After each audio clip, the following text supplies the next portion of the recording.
position. Science is fluid.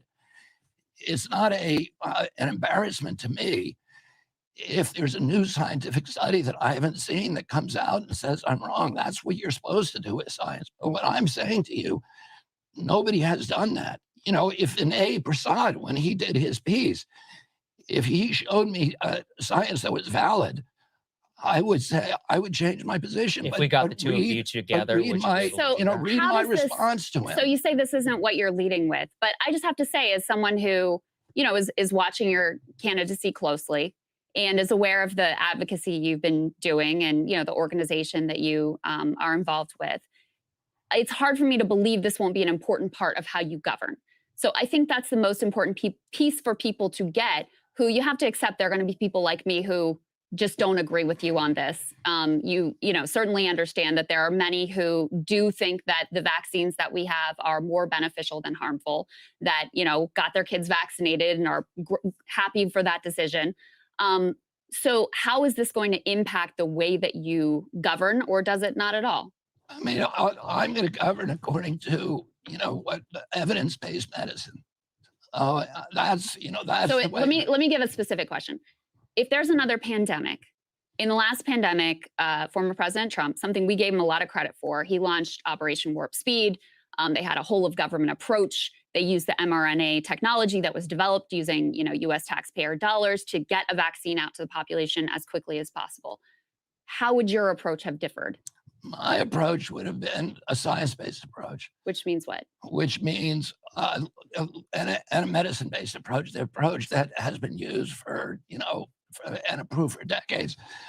You look first at therapeutics that are off the shelf, and you look at the efficacy of those. I mean, what I would have done if I was in power then, I would have created an information grid, because now we have this internet that is supposed to benefit us and has become instead an instrument for, totalitarian control. But let's use it for something good. Let's link all 15 million doctors, frontline physicians all over the world, and find out what they're doing to treat this new respiratory virus, and find out what they're saying is working and not working, and then test that with science, and then turn it instantaneously into protocols and recommendations for other scientists. So would a vaccine development be part of that or not? Well, I don't think the vaccine worked. I think, if you think it worked, then try to explain to me the countries that were unvaccinated did much better than our. Many of those countries, because there are a lot of different factors in various countries. So a lot of those countries, as you pointed out before, why do we have the highest death rate in the world by far? I think there are a lot of factors that may go into that. Yeah. One of them is the fact that we are disproportionately obese as a society. We have the negative health outcomes that you've been talking about. We don't go outside as much as countries, say in Africa. I mean, there are a lot of different factors that may play into that. But I will say, did the vaccines work in the way they were initially promised to prevent spread? No, I don't think so, especially once you got to later variants. But we have a lot of data that shows that in terms of reducing severe hospitalization and death, the vaccines were really important. And maybe there was a cost-benefit analysis. I want to see that data. I know that's what the industry says. There is lots of data, and not just from here, from around the world, that shows the vaccine. Welcome to another episode of You Left Shit Out. I'm your host for today, and I'm joined by I think you and I have the same hype level. That's why I wanted to have Kit on today. I'm joined by my co-host today, guest co-host, Kit from Heartlands Media. What's up, Kit? It's good to be on your show. Again, shout out to RBN, one of the few independent media networks speaking truth to power. Look, this is your show, so lead it away. But already watching that interview, not once. No, do you? Times. If you got a rant right here, we got introductory rants. We got introductory rants. If you need the space, sir. Go ahead. Fine. Look, I'll because I know there's a lot that you want to bring up during the because we share private messages in regards to running the show and Yes, doing exactly. everything that's need to be done. Mhm. So look, interviewing 101. I've been doing this since 2017, interviewing guests, politicians, candidates, people like yourself in independent media. And show running 101, interviewing 101 is you're there to have your guest on your program to speak about who they are, what they're about. If they're running for office, please talk to us about your policies. Here you see Krystal Ball interjecting her own political bias onto a candidate that is running for the nomination for the Democratic Party for 2024. Potentially, even though it might seem unlikely due to DNC rigging, that there's a good chance he could become the nominee and, dare I say it, maybe president of the United States. And you're interjecting your biases and your perspective into a presidential candidate. It's one thing to have your candidate speak out and then have a guest speak out and have them talk to you about your policies. It's another thing altogether when you keep on interrupting and interjecting stuff that is from 2021. Look, there's a lot of new reports coming out, especially most notably with the World Health Organization dictating that COVID is no longer a threat. And of course, with looking at all the new scientific data coming out, it is quite clear that our government at every level failed the American people.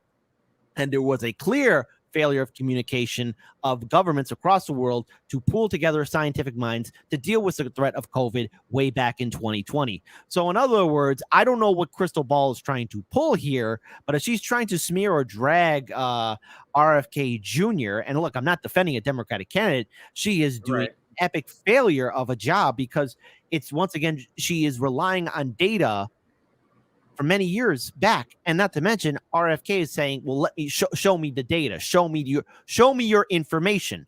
You need to have that information available. You just can't be spewing things out and then assuming it's all going to be done. You got to defend yourself. And RFK Jr., unfortunately, is going to be in a spot where he has to defend himself numerous times against the political establishment. I have more thoughts on his campaign, especially with the recent Fox News interview clip that Case Study QB put up, which I found interesting because you would never hear Bernie Sanders talk like that. It's progressive from an establishment point of view, and by no means is RFK Jr. perfect.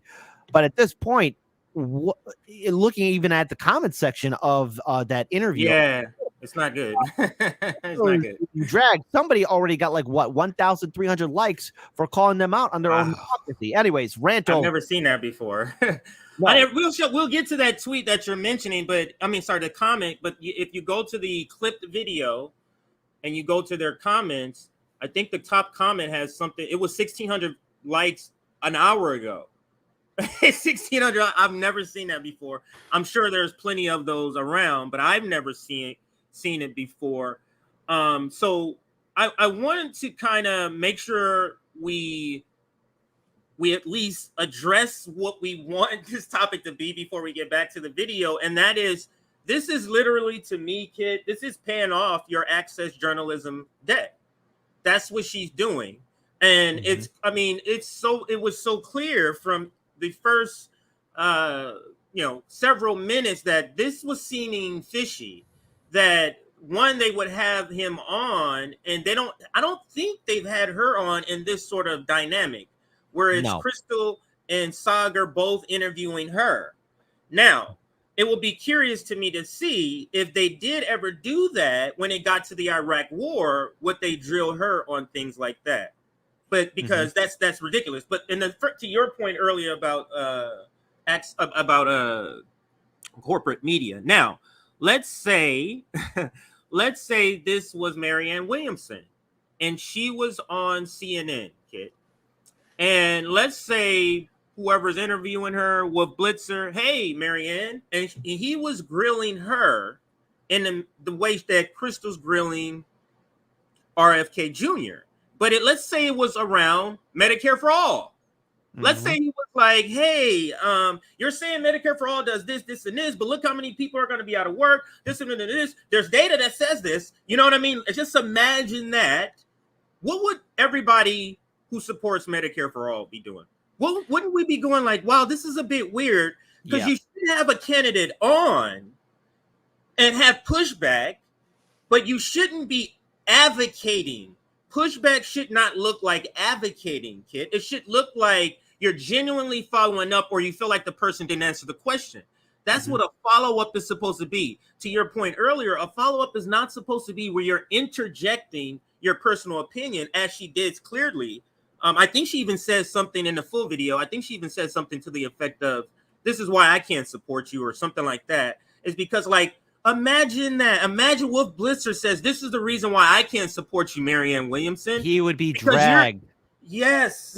Go ahead. I didn't mean to cut you off, but the thing is too, like, even when I was starting off with Harlan's Media on Can TV, when I had guests on the show, you know, if they were ever going to say something interesting, like, well, here's why we did this, so policy A can happen. Well, tell me about policy A. What does that mean? What are the consequences, repercussions of it? What were you not expecting? It's again, you're supposed to follow up. And the thing is, you have a guest on. Okay, explain this. Explain this. What does that mean? What does this mean? I mean, it's simple interviewing 101.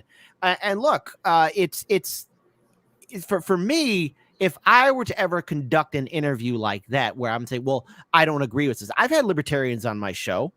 All right. I've had socialists on my show, Green Party people on my show. So many people have different perspectives and points of view. Do I have to agree with everything 100% with them all the time? No, but I will say, like, can you explain this to maybe people who would be critical of this position? Instead of adding an I or my bias or I can't support you, say that, well, there's a good portion of the population that maybe feels that the vaccines did work. At least state that. But she was interjecting her own perspective and point of view. And that's not what you do as a reporter, as a journalist, as a commentator, somebody hosting a guest on your show. And let's face it, RFK Jr. is a VIP candidate who is, again, doing very well in the polls. And it is an absolute embarrassment. And this goes for anyone that would be doing an interview. This could have been a conservative or someone from Fox News or CNN, anybody. And not to mention, also, I'm seeing Sabby in the chat too. Africa's not we have country. a lot of friends in the family. Nick is in the house. Colin is in the house. Yes, exactly. Go ahead. Sorry to cut you off. Continue, though, kid. Continue. Yeah. Well, the thing is, like, again, it's kind of a big deal when you say the entire continent of Africa is a country. Like, again, there's a lot of there's lots to unpack there, as there are various cultures, nations, tribes. Not to mention, Africa was divided up by the colonial powers back in the day. So again, there's all of that. So no, Africa is not a country. There is an idea of a United States of Africa, but that's a whole other conversation altogether. Krystal, come on. You could just say that there are numerous other countries. Just say that Africa is a continent. Africa is a continent. It's geography 101. But we're not here for a history lesson or geography lesson. We're here for, my goodness, corporate bias and a liberal perspective in an interview that is doesn't even add up, because I would never see Krystal doing that to somebody like Marianne Williamson, or holding her feet to the fire for some of her policies. I mean, Marianne Williamson seems to be on board with continuing the Biden-Harris administration, the war in Ukraine. And again, it is. What do you think of that? What do you think of that, kid? What do you think of? I mean, you've been in media longer than RBN. What do you think of the complete shifting, as far as what they projected 5 years ago about them being anti-war, to now being presented with an actual war and not being anti-war? Like, how do you square that? Go ahead, kid.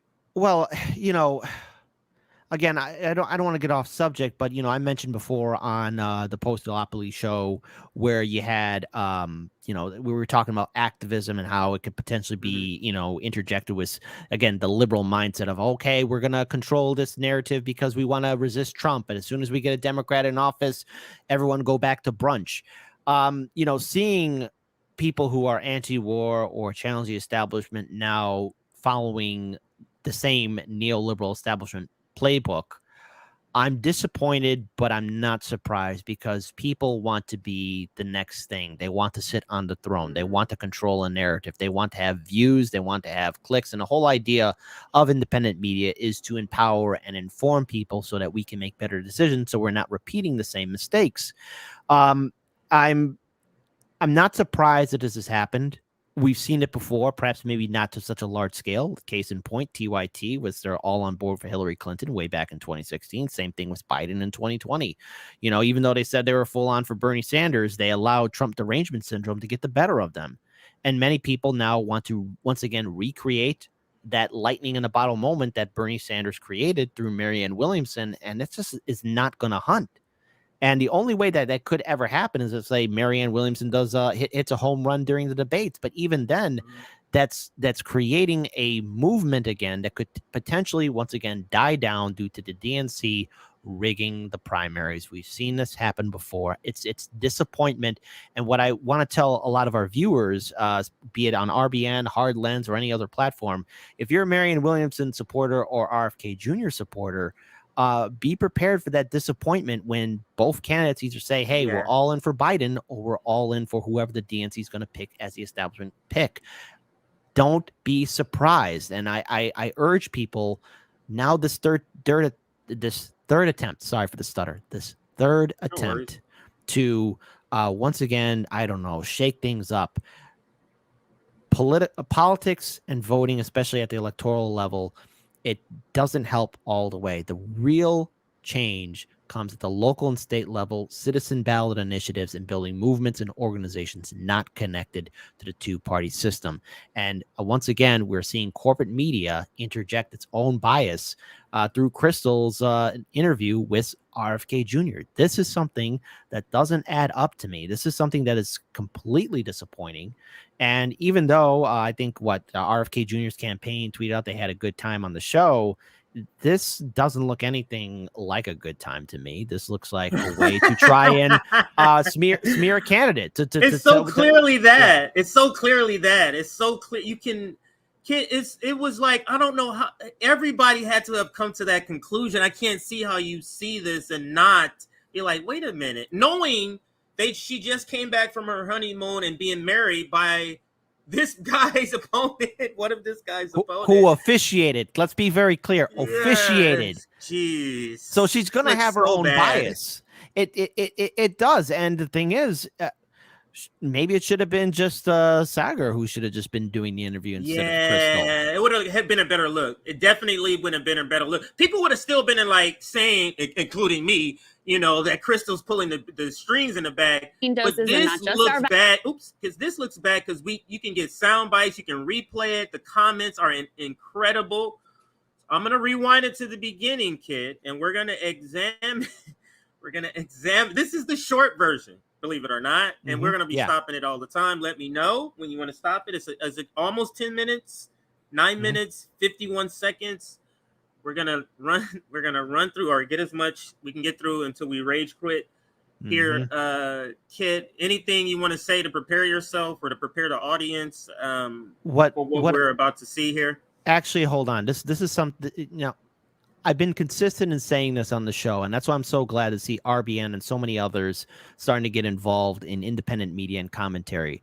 And what I'm going to say here to anyone that wants to listen, please remember, I'm not promising an easy road or roses for everyone to enjoy, but I want to see more independent voices across the country step up, speak out, and talk about what's happening in their community and their state and bring an awareness to just how much of a failure corporate media is. I want to see the rise of more voices. Let this be a lesson. If you're going to have somebody on your show, if you're going to be interviewing somebody, they're there for you to interview them, speak, and tell their perspective to your audience, okay? Now, yes, we all have our biases. I'm guilty of that too. We all have our own perspectives, our points of view. We're not all going to agree with each other. But when you have a guest on your show, they're there to talk about the issues. Now, you can push back, and occasionally there will be a big back and forth.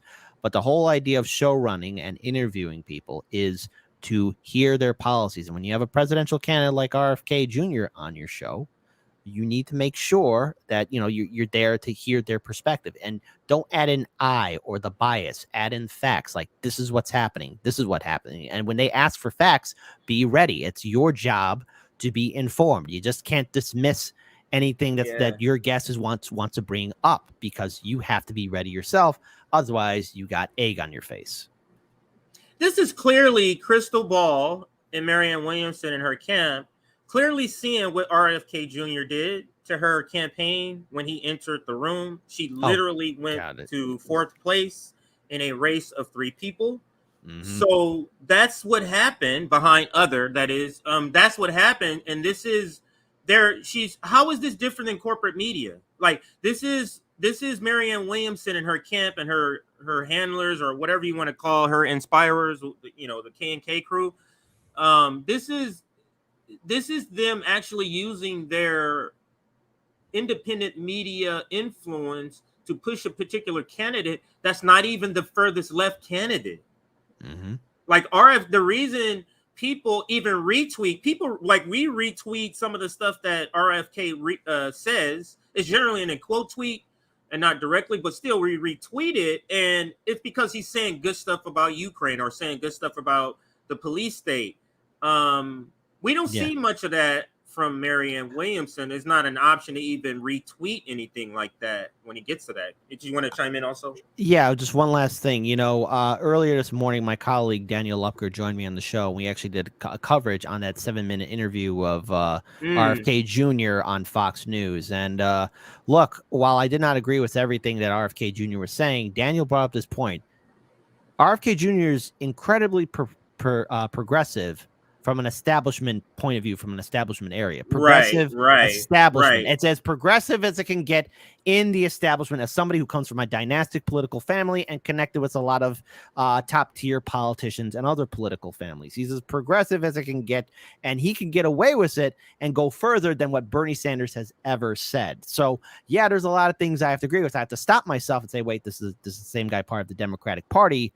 But again, I don't see any other Democratic politician saying even a fraction of what RFK Jr. is saying. And already, 21% in the polls right now, going up higher. He is a force to be reckoned with. And there's nothing that the Democratic Party can do about it. Dare I say it, he's probably going to be more of a bigger fight and challenge for Biden than Bernie Sanders ever was. Yeah, that is true. Like he is a trial lawyer. People have to understand that. He's won several cases. I know he's taken Donald Trump to task, but anyway, to the point that I was making earlier, this is clearly her coming in and actually playing out this graphic you see here. This is just an outstanding graphic by Aaron. All I said was I needed to appear as if Krystal is taking out RFK for Marianne Williamson, and this is the beauty that she produced. So when you see us scrolling down at the bottom, raising our labor fund, this is for this outstanding creative person that creates stuff like this. You understand? Like, you know how many people in the comments before we even open this up, Kit, that was like, this graphic is outstanding. Dozens of comments. So please go ahead, scrolling at the bottom.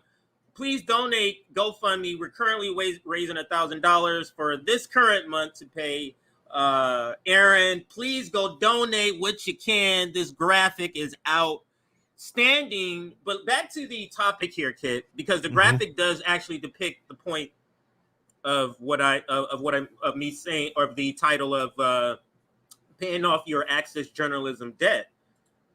We just had Marianne Williamson marry her.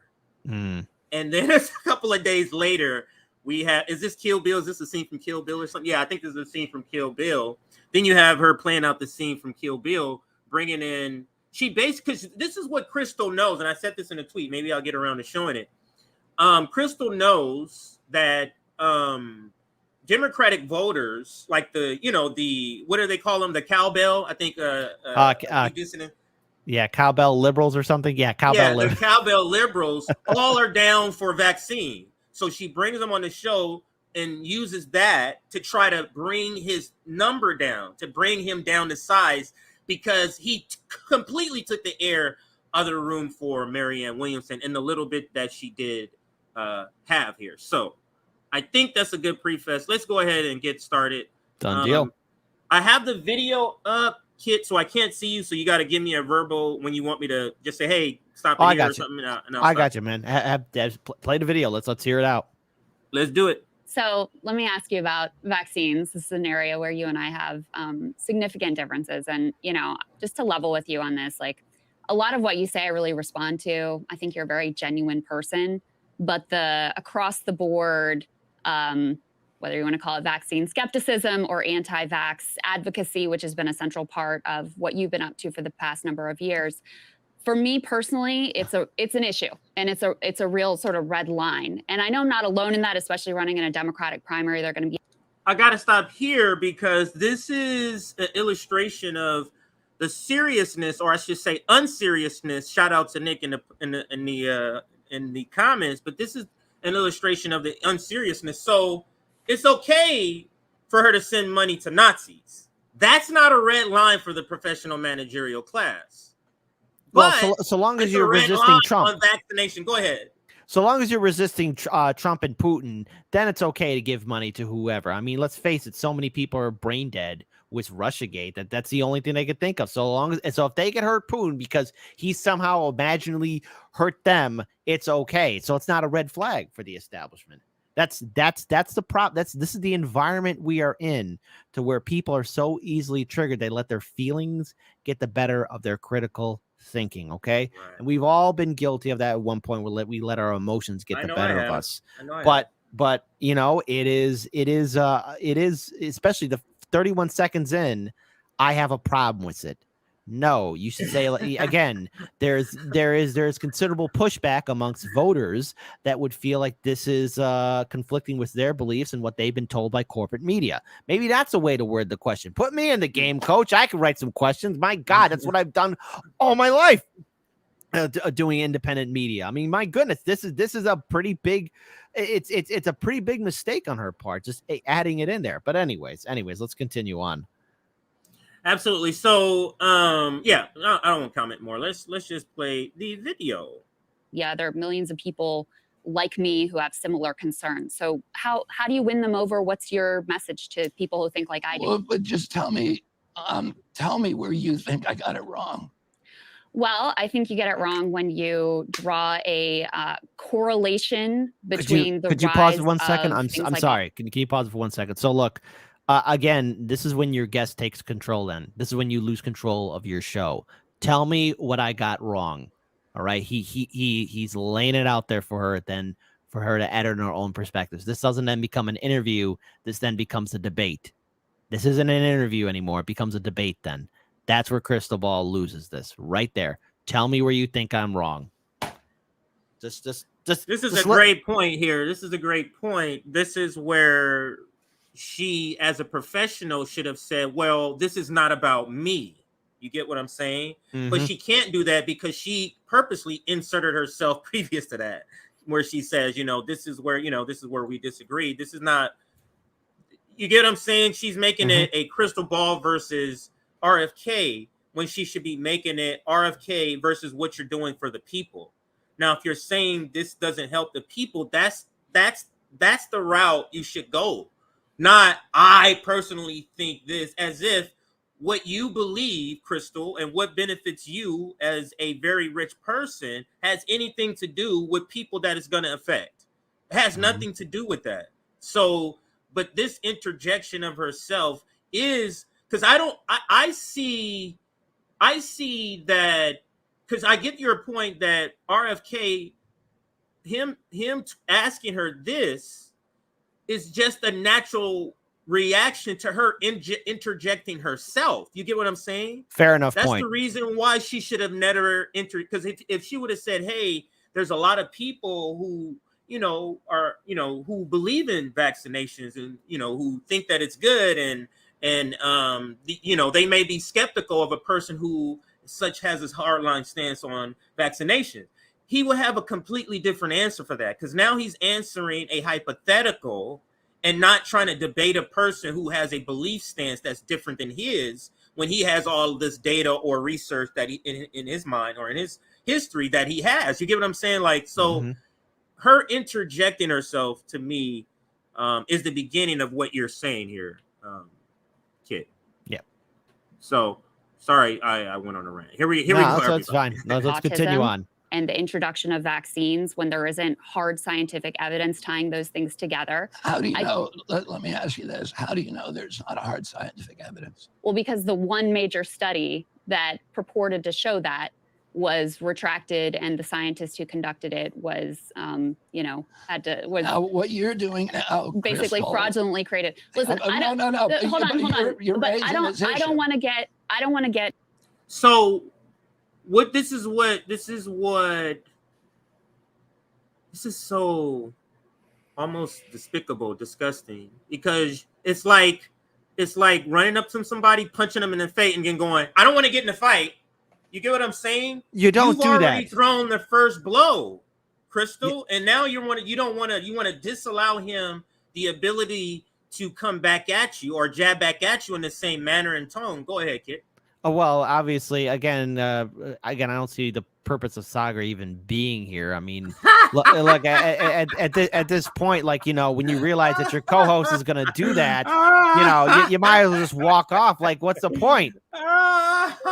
Because he's playing solitaire. He's playing solitaire. He very well could be, or something of that nature. But it's for me, again, when you're not going to allow your guest to talk or share a rebuttal back, then what the hell? It's again, perfect analogy. You're gonna go up, punch somebody in the face, and no, I don't want no smoke. What do you mean? You just decked me in the jaw for no reason whatsoever. So of course I have no choice but to slap you right the hell back. Again, that's not how you run an interview. Let your guests talk. I mean, hell, Krystal, take some notes from Joe Rogan. You were on his show. He lets his guests talk. Take notes from Tucker Carlson. He lets his guests talk. That's the whole point. And allow your viewing audience to make your own decision.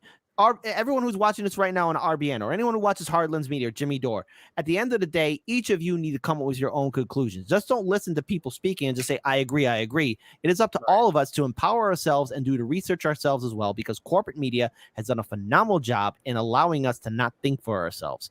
Allow your audience to come up with its own conclusion. You got to treat people as though they have the resources necessary. You have the Library of Alexandria right here at your fingertips. Everyone can make the research and look at the information too and come up with your own conclusions. Simple as that. Simple as that. I just go back to the part that it's just not a good look that the person who's a candidate against this guy just married you literally not even a week ago, or maybe it was a week ago. Yeah. And now you're doing it's just not a good look professionally to me. So let's and also again, everyone that was kind of at that wedding more or less has sung the praises of said presidential candidate that officiated said wedding. I mean, again, conflict of interest. There was a conflict of interest here, as again, Krystal got married by Marianne Williamson. She was there. She officiated over the wedding. Sagar should have been doing this interview solo. And yes, we could have said, oh, well, she's behind the scenes, or dictated how some of the questions should have been raised up. But this is very jarring. And again, some red flags need to be raised in regards to how this interview was conducted. And one of the red flags to me was that the vaccine so-called debate was clipped not even an hour after the actual interview was. You know how that's, to me, that's kind of, I mean, literally clipped right after. Right. And that was at the end of the video. Where are the other clips? Like that. So it was like all that other stuff was fluff. Because in the beginning, if you watch the entire video, it's like 450 minutes. They literally asked him like a couple of things, and they literally let him talk for a long periods of time. Because to me, that wasn't the point. The point was at the end. Literally, Krystal was kind of not even really talking as much in the beginning, because the point was this to me at the end. Make sure you hit the like button. I got Heartlands Media here. Hit that like button, everybody. Go ahead. One other thing here, too, that you just brought up, how they clipped this interview. What do you think the chances are YouTube is going to treat that clip the same way they treated Kim Iverson's interview with RFK Jr. that was immediately taken down and censored? Do you think YouTube? You think YouTube is going to go after Breaking Points and hit the same interview too? I mean, again, apparently, according to what YouTube's guidelines were, Kim Iverson broke the terms of services or went against community guidelines because she had an interview with a presidential candidate. I wonder if Breaking Points will be impacted by the same rules that impacted Kim Iverson. I mean, it's a question to be asked. I will be waiting and watching, YouTube. Just throwing it out there. Throwing it out there. And let's continue. Let's see, how much did we get through so far? It's been hard. Okay, we got through a minute and 20 seconds. So let's see how much we can get through here. All right, fair enough. Debate with you about this because you've spent your life pulling out this study. Now, I will tell you. Let me just tell you. Hundreds and hundreds and hundreds. Let me just tell you. I'm not. I've listened to hours of interviews with you with an open mind, and I'm not persuaded. Now, do anybody believe that? With an open mind, does anybody believe that? I mean, I don't. Let me just say that I don't want to make anybody else. I don't want anyone else to have to jump in here, but I don't believe that whatsoever. Okay, maybe so I'm wrong. That's possible. Go ahead. Sorry. So you're listening to thousands of interviews, and you're saying I'm not convinced. I'm not convinced. You're not there to be the avatar for the voters. All right, you're there to inform your audience about why this person is running for office. Okay, I've had people on my show that I disagree with, and I've disagreed with a lot of people in the past. But the whole thing is talk. Have this person explain who they are. Who are you and what are you about? I repeat this like what now? 4 times in this live stream already. Tell us who you are. You just don't add an I. I am not convinced. I am not convinced. I am not convinced. Right. You should have at least worded that differently as saying there will be plenty of voters who are not convinced that your perspective is incorrect. Why are they wrong? Why are you correct on it? I don't know. I don't have to write the questions, but I mean, my God, the fact that I could come up with it right now, just out of thin air, it says a lot just on how much bias is being added into this interview already. Simple. Yeah, it's unfortunate because when I saw the clip before, I would have liked to have seen. I would have always thought it would have probably been biased, but this is to me is just way overboard. Like if you brought up the vaccination questions and maybe you asked one too many, but you wasn't like aggressive and making it personal. Like this should have never been made my personal beliefs, and that's why I can't get you. That's why you can't get me to vote for you. Possible. I'll hold it out there. People can watch. I thought Megyn Kelly did a phenomenal interview with you that went through all these claims piece by piece by piece. I really encourage people to watch that whole exchange because we won't be able to do it justice here in the 5 minutes we have left. But there are going to be people like me who aren't persuaded and who see this as an issue. And the fact that it's been such a central part of your advocacy means I can't just sort of put it to the side and say, I'll just ignore, this piece that's been really important to you in your life. So you're running in a Democrat. I mean, let's be honest. How many times outside of this pandemic, like when were we just having conversations about vaccines? Like, I don't remember that being like the end all be all for candidacy. I don't like before we had this pandemic. I don't remember that being as part of platforms that people. I do remember there was an anti-vaccine movement. I don't know if he was a part of it, but I do remember it. Maybe in early 2000s, I don't remember, but yeah, I do remember that. Well, here's another issue too. Again, when you're saying you're running out of time, you're going to bring up such a hot topic issue. You just can't do that to your guests, because if this is something your guest is passionate about, then that should be one of the main priority questions first, instead of just dismissing it. The fact that, again, she is weighing in, I'm not convinced, this is something I don't agree with. Again, you should be wording it. Voters might disagree with you. There will be your political rivals that will disagree with you. The DNC has a whole policy in regards to the vaccine. And look, when it came down to the vaccine, how can we even have a conversation when social media, big tech, and the political system wouldn't even let us talk about it? I mean, that was our first big strike that we got from YouTube in 2020 that gave us that permanent gut check. And not once, but 8 times Hardlands Media has been hit by YouTube, even though we never broke your community guidelines. And thankfully to our beautiful audience, we were able to, again, counter those strikes. But here we see Krystal talking about it in impunity. I'm wondering if, again, she'll be hit with the same amount of community guidelines laws that Kim Iverson was hit with, which isn't fair. And I even saw earlier, Colin, who's from Indie News Network. I mean, they got hit hard for 2 weeks. 2 weeks is devastating for a where channel. He said he got a strike. I just put a comment a couple of comments ago where he said he got a strike. He's in the comments right now. Colin, shout out to Colin. So these super chats are piling up. So let me just read a couple here, Kit, before we get back to the video. And we do have the tweet from Kim Iverson, because Kim Iverson actually calls Krystal out for this. Like, she tags her and calls her out. So we'll get to that. But let me read a couple of super chats. This one from, I think that's Chima. That's how you say your name. Krystal talked mention Africa as if it is a country. Someone like her is not even qualified to talk about geopolitics. Yes. Yeah. Thank you for the super chat. Another one, Chima. Also, Crystal Ball talked about Africa as if. Oh, sorry, it's sent it twice. Oh, about geopolitics as if she thinks she is. Okay, she added a couple of more to that sentence. Thank you again for that super chat. This one here from Philosophical Thirst Worms.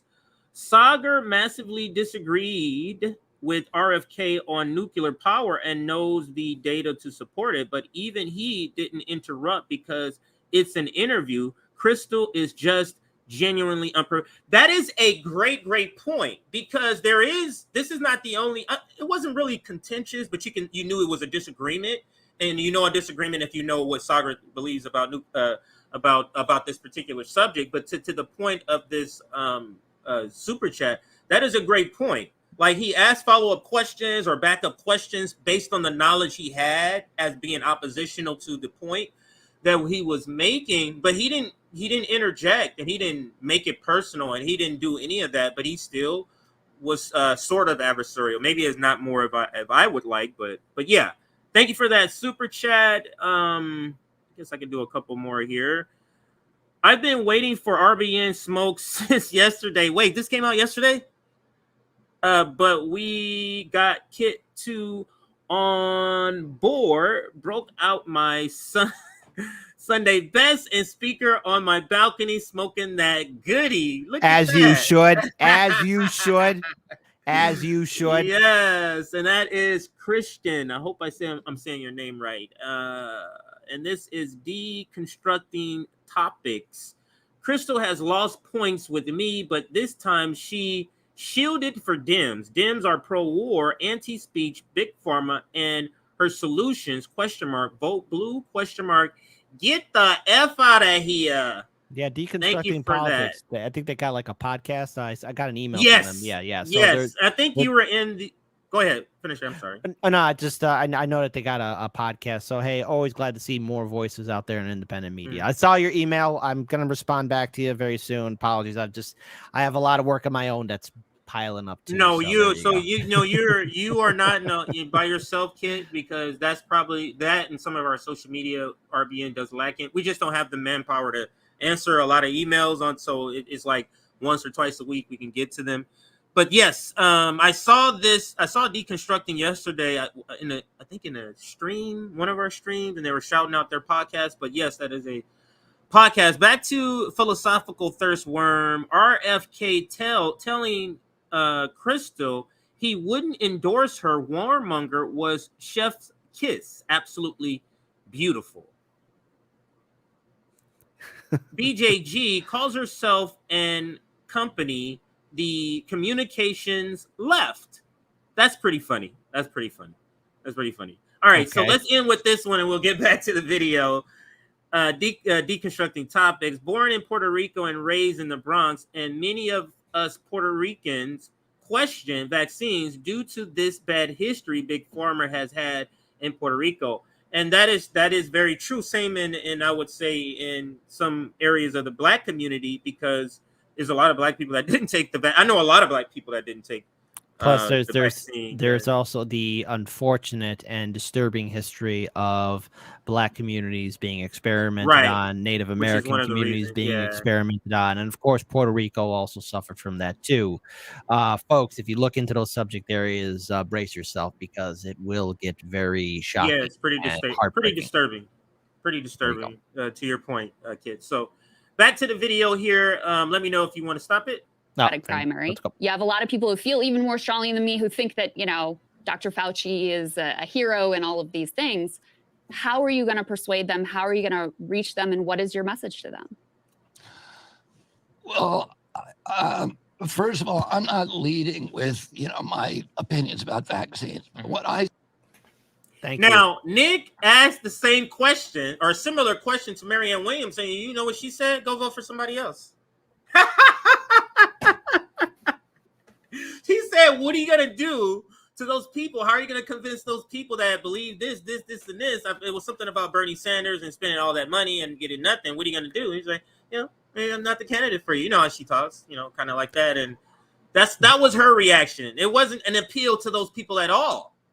Yeah, again, you as a politician, politics 101 is get everybody to agree, like, hey, you're the best. I mean, case in point, maybe this is not a good example, but let's see, Julius Caesar and Pompey. Caesar was able to win the love of the people. Yes, he was as corrupt as anybody else in the Roman political system at the time, but Caesar did follow through with his promises to the people, and Pompey lost. Caesar got the support of Rome. He got the support of the people. And that was the one thing that mattered. And Pompey didn't. Again, it's politics. But we've seen many examples like that throughout antiquity and in modern history of, again, a politician winning everybody and their support.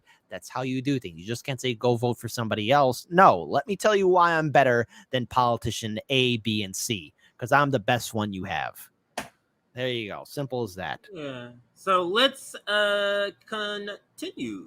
I say to people is show me where I got it wrong. Show me where I got my signs wrong. I've written books about this. I wrote a book about a link between thimerosal and autism that has, I think, 450 distilled scientific studies that confirm and validate that hypothesis, and 1,400 references. And if I got something wrong, show me where it is. But I think people have shown you where things are wrong, but you don't want to hear it. Is because I've seen, numerous fact checks. Dr. Vinay Prasad, who we, really respect on the COVID vaccine. He went through your interview with All In. He did a fact check. I mean, it's not. And I did a fact check of Vinay, and you should read that. I will take a look at it. But wait.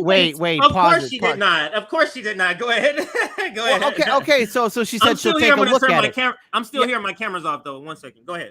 Okay. So folks, for all of you watching this, okay, when he brings that up, okay, here's where I fact checked him. She says, I'll look at it. No. You should have known this. When you have a guest on your show, you got it. You have to research into them too. You have to be a detective. Find out who they are, some of the work that they've done. And if there is any research, then be ready to have your own research to counter it.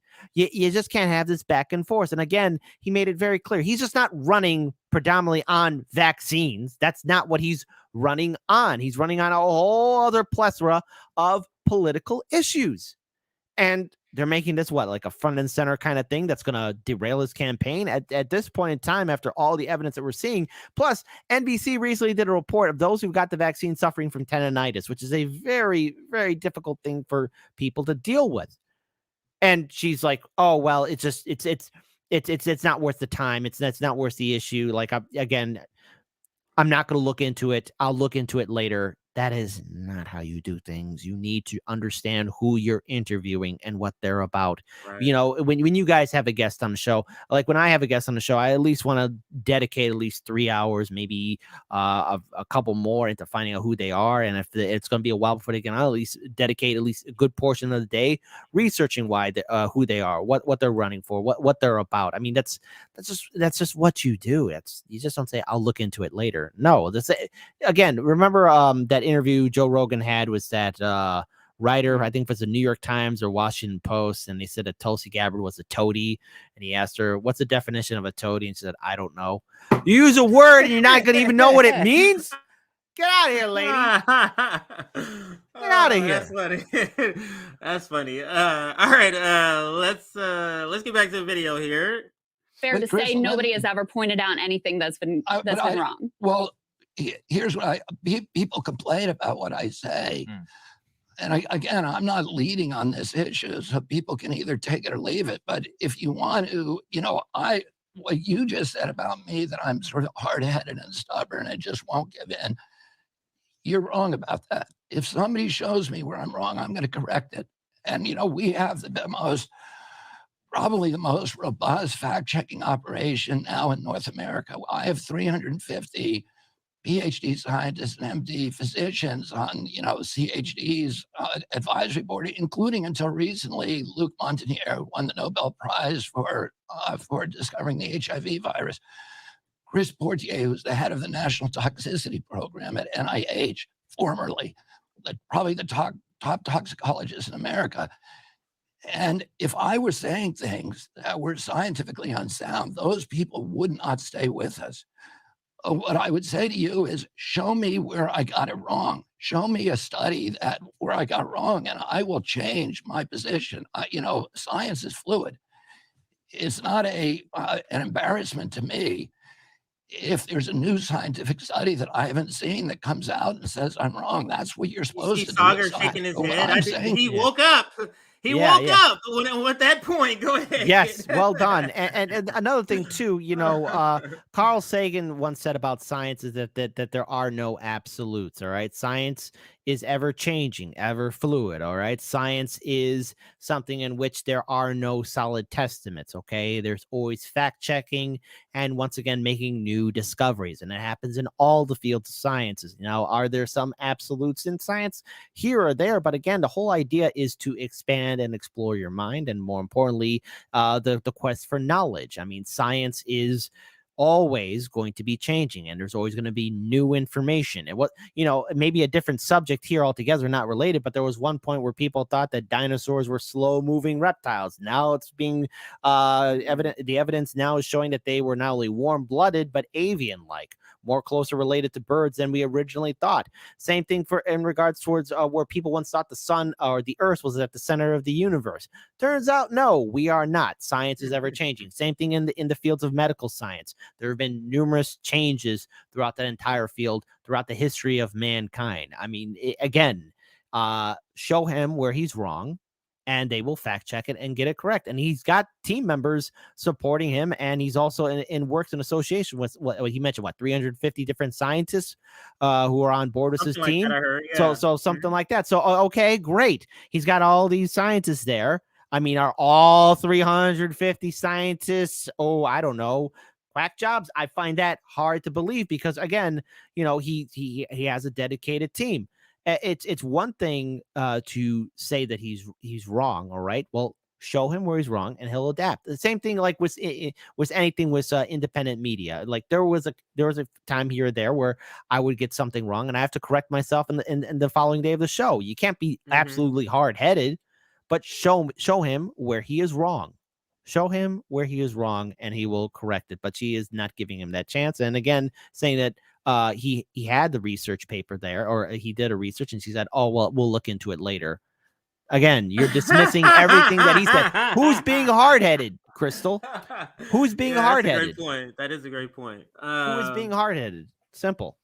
Research. All right. So I think we're more than halfway through. Let's see how much more we can get through here. To you, nobody has done that. If Vinay Prasad, when he did his piece, if he showed me science that was valid, I would say I would change my position. If we got the two of you together, read my response to him. So you say this isn't what you're leading with, but I just have to say, as someone who is watching your candidacy closely and is aware of the advocacy you've been doing and the organization that you are involved with, it's hard for me to believe this won't be an important part of how you govern.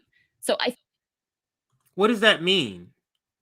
It's hard to believe that, because I don't understand grammatically what this means. If you take it literally, it's hard for me to believe the way because she's saying a belief in, let's say he's anti-vax. If some people he says means he's anti-mandate, not anti-vax, but let's call it anti-vax for the sake of this argument. Let's say he's anti-vax. Like I don't get the point that she's making by saying, because you believe vaccines cause this, and this, I believe you're going to govern. How does that translate into a governing style is what I'm saying. That doesn't make sense. Go ahead. Yeah, I mean, what, is she expecting RFK Jr. to have a whole bunch of secret police knock on every doctor's door and say, "Give us all the vaccines, we're throwing them out"? Is that what she's expecting, or is she assuming that he's just going to be dismissing every single scientific report? No, that's not it at all. Like she's projecting her feelings onto a presidential candidate and saying, "Oh no, I think you're going to do this." He never said that. He never said that at all. So what is it? That's what I wanted to like. What is she assuming and projecting that RFK Jr. is going to do? Is he gonna dictate with or rule with an iron fist? Because I don't see that happening. Like people who want vaccinations, he's gonna say no. He's gonna be like no, no, no. Like it's that's the point that I wanted to make. Let's get back to the video. I just don't understand the question because it doesn't make sense the way it's worded. But let's go back and allow her to ask it or make the point again. 1 second here. It doesn't make sense as you mentioned before too. Grammatically, it just don't add up. Here we go. Candidacy closely and is aware of the advocacy you've been doing and the organization that you are involved with. It's hard for me to believe this won't be an important part of how you govern. So I think that's the most important piece for people to get, who you have to accept there are going to be people like me who just don't agree with you on this. You certainly understand that there are many who do think that the vaccines that we have are more beneficial than harmful, that, got their kids vaccinated and are happy for that decision. So how is this going to impact the way that you govern, or does it not at all? I mean, I'm going to govern according to, what evidence-based medicine. That's So let me give a specific question. If there's another pandemic, in the last pandemic, former President Trump, something we gave him a lot of credit for, he launched Operation Warp Speed. They had a whole of government approach. They used the mRNA technology that was developed using, U.S. taxpayer dollars to get a vaccine out to the population. Can we pause it here for 1 second? Again, I do find it interesting how quickly we were able to, quote unquote, find the cure, yet we're still waiting for the cure for cancer and AIDS. I mean, boy, oh boy, that Operation Warp Speed sure does work. Hey, what about those other two things? Scientific community, we got an affordable thing for cancer yet? AIDS, HIV, come on, anything like that? No, probably not. A whole lot of science. That's science. Silence. A whole lot of silence there. Just again, it's interesting how quickly it came into fruition. And look, even then, with the aftermath of Operation Warp Speed, I can't believe I'm actually even using that phrase. Trump still got vilified for being anti-vax. Trump still got vilified for doing all of that, still by corporate media. And so yet the Biden-Harris administration is riding on the coattail saying, oh, see, here, vaccines for all. Don't mind that tendonitis or any other health issues that come along with it. She's basically trying to make the point, are you going to be irresponsible and rush a vaccine through too or not, sir? That's basically what she's getting to right here is, are you going to do it or not, sir? Because I want another administration to be just as irresponsible and shove something down, the process. Go ahead. One other thing here too. He's saying he's gonna govern. He did answer the question like, I'm gonna govern on the scientific information that's presented before. Because again, if you're the chief executive, if you're the commander in chief, the buck stops with you. You are the end all be all. You are the leader of your said country, nation, state, etc. Right? So he's probably going to have a lot of his advisors around and say, okay, well, what is the information? What's the best policy? Because obviously, look, he's going to have to listen to some of the best minds here. What can we do? What can we do going forward to ensure the safety of the American people in a potential RFK Jr. Administration? So he already answered the question. He's going to govern to the best of his ability of what he is being advised on by the best scientific minds that he will have around him. Simple as that. So he's going to use science to help him make a decision.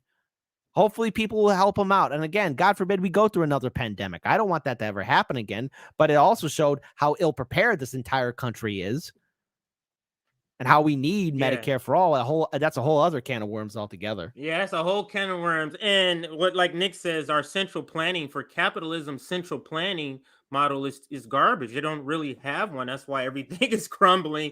The emission beds. Anyway, we're gonna get into a different topic. Let's stay on topic here. Let's finish this because I want to get to comments and I got to get to some tweets because this thing went. Let's finish this video. It blew up. Yeah, it blew up way bigger than anyone thought it would. They used the mRNA technology that was developed using U.S. taxpayer dollars to get a vaccine out to the population as quickly as possible.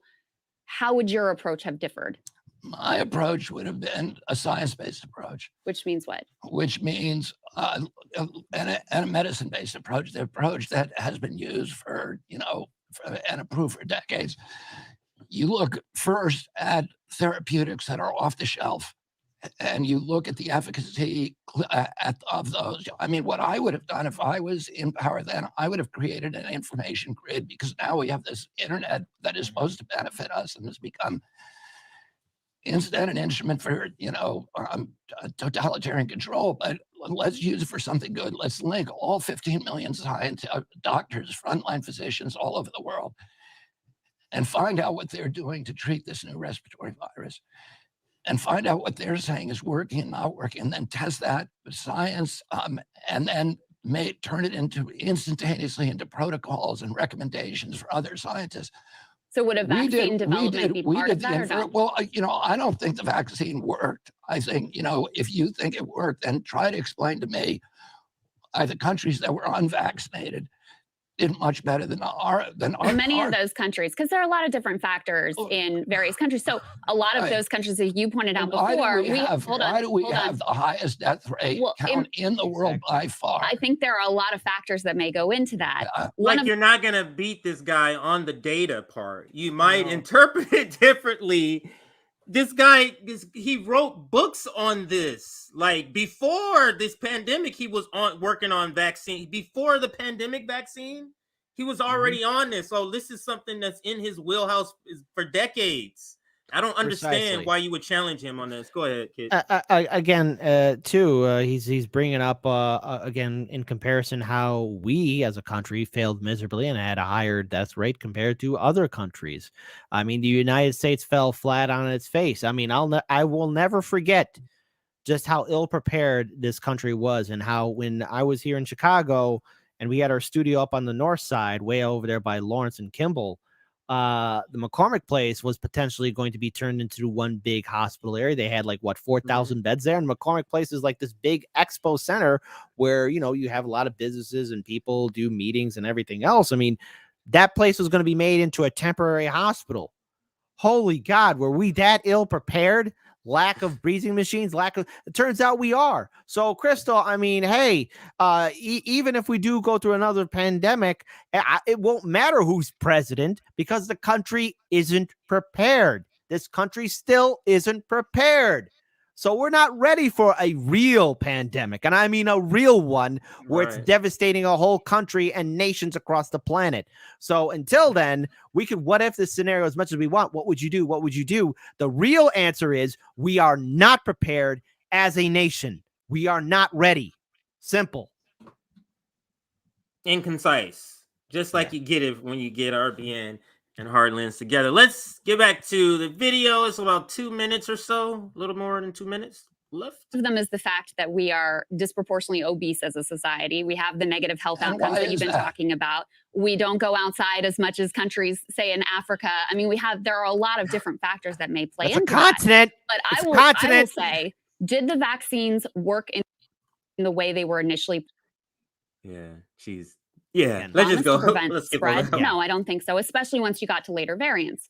But we have a lot of data that shows that in terms of reducing severe hospitalization and death, the vaccines were really important. And maybe there was a cost-benefit analysis. I want to see that data. I know that's what the industry says. There is lots of data, and not just from here, from around the world, that shows the vaccine doses, and not just our vaccines, but ones that were created all around the world, reduce severe hospitalization and death. So in that way, yes, I do very much believe that they were. And let me tell you something.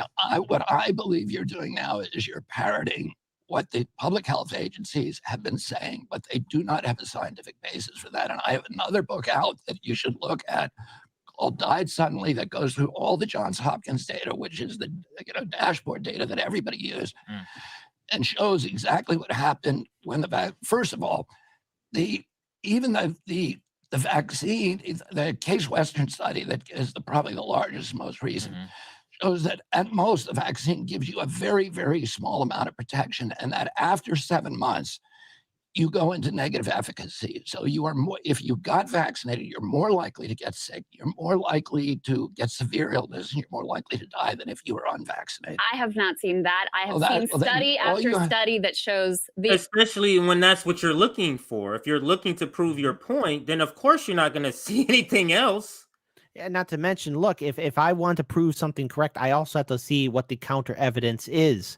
All right. That's why I hate cancel culture and censorship, because I want to hear what libertarians are talking about. I want to hear what Republicans are talking about. I want to hear everyone. If you start silencing or make it difficult, like, okay, well, then how am I supposed to ascertain what other people are thinking? Again, I need to know what the counter argument is. I have to do that. It's show running 101. Simple. Yeah. So here we are. Here we are Favorite at the comment of the day. My goodness. Yeah. So let me blow this up so people who are vision impaired like myself see it better.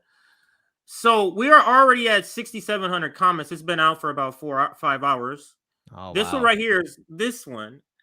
I like how Krystal cuts him off by pretending they're only got 5 minutes. Just pretending to talk about this like she's hosting a cable news show and she's up against a hard commercial break and not hosting a YouTube video where she has all the time in the I guess world in the I guess world it's cut off. in the yeah, world, but the point, that is a good point. But maybe he has a, so let's just give her a benefit of doubt. Maybe he has like a limit that he gave her. So let's just give her that. We would hope that she's not trying to pull our leg, kid, and act like there's like a commercial break or something, a hard break. Oh, maybe she has to true. feed Kyle. You know, Kyle's in a cage and she has to feed him. So God. all right, that was me, and I'm sorry. I'm sorry. I shouldn't have said that. All right. Here's another one. Is that Green Dahlia? Yeah, Green Green Dahlia, or Holia. Dahlia, yeah. Yeah. Quote, I don't want to debate you. I just want to say you're wrong and misinform people with no evidence and then not let you speak, Krystal. 584 likes. This one, quote, or Krystal, the pharmaceutical industry takes advantage of people. Also, Krystal, I am not going to allow you to challenge what and it's cut off. The pharmaceutical. I'm actually reading it too.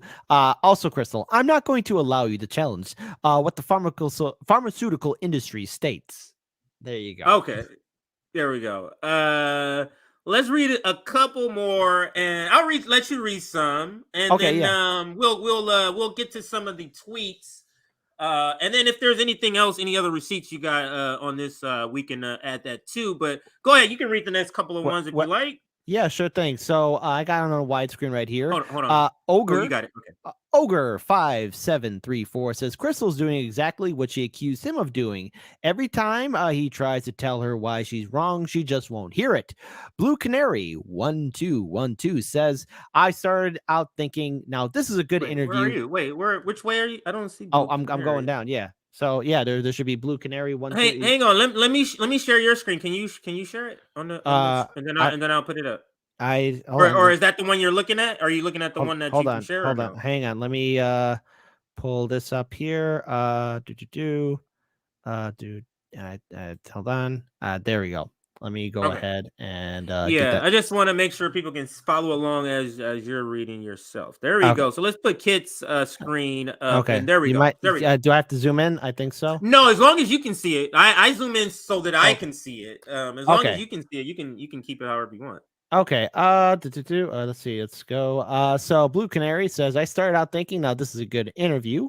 Questions asked, answered, clarification given. But once Krystal Ball got into her vaccine rant, talking over him, interrupting him, not letting him answer, I felt like I was watching mainstream media outlet. The last 15 minutes was just awful. Really embarrassed. So there you go. Then we also have, again, RFK says, let me explain to you. Hold on. Let me go and go a little bit. Oh, my goodness. Hold on. I'm actually, can we stop sharing for 1 second? Because Sorry. Hold on. Because now I zoomed in all the way now. I get what you're saying. Yeah. I zoomed in all the way. So hold on. So hold on, because since my screen is not working right, hold on. There you go. Okay. I got it fixed now. Right now we have RFK Jr. Let me explain to you why my opinions are based on facts and studies. Krystal, no, you won't convince me. Also, Krystal, people have shown where you are wrong, but you won't. But you don't want to hear it. Simple. All right. Then DGOEB says every time he challenged her, he didn't want to get bogged down into details. While the details matter if you're making an accusation. So there you go. Again, madness and insanity all around. It's quite clear that people. Yeah, it gets better. It gets better. Better. So there you go. All right, so that's a couple comments, but let's go to Twitter because that's where it really gets kind of I don't know, spicy, I guess you can say. And let me first make sure I have, because I really want to go into Kim Iverson's tweet actually. Let me see if I have it here. Kim Iverson's tweet. I don't think I do. I think I'll search it, but that's fine. All right, so let me share the screen here. And then we'll go into some of the reaction of this interview because it wasn't just us. Now, when did you see it first? Like, did you hear the commotion first and then you saw it, or did you see it and then you was like, wow, this is funny, and noticed online everybody kind of had the same reaction? What I noticed, especially when I just got done wrapping up the morning show, I saw a tweet actually from Jimmy Dore of all places, and then Nick also from RBN tweeting out all this stuff here as well. So I was like, oh, okay, something's happening, and oh my goodness, I started watching that 9-minute clip that you guys put up, and then everything else that was being posted as well. And I'm like, oh boy, here we go, Krystal. Here we go, Kyle. Here we go, Sagar, and everyone else that's trying to control their own perspectives. And again, we see something from Jimmy Dore. What Krystal is doing here is the opposite of journalism. She's revealing her uninformed cowardice and willing to repeat big pharma propaganda. She was repeatedly wrong on COVID and the vaccination, yet her ignorance and arrogance is on full display, and her own audience is calling her out, as they should. They should. And we read those comments that Jimmy. Is this the tweet you saw, or is it this other tweet that Jimmy sent out that you saw first? Was this that one right there? First? That one was the stand up. What's the stand up? Right there. And we'll probably end with this video where he does stand up and he just illustrating this is the type of. Let's read the tweet. I can read this one. Krystal Ball is exact person I'm talking about here. Ignorant on purpose and anti-intellectual as can be, repeating big pharma propaganda while shaming people for reading in bold and getting informed about experimental medical treatment they're forced to take. And that's essentially what the video, and I will use that as an outro video. But let's go to some of the other reaction. And this is Due Dissonance. I'm just going down the line. Due Dissonance here. RFK Jr.'s opponent officiated Krystal Ball's wedding.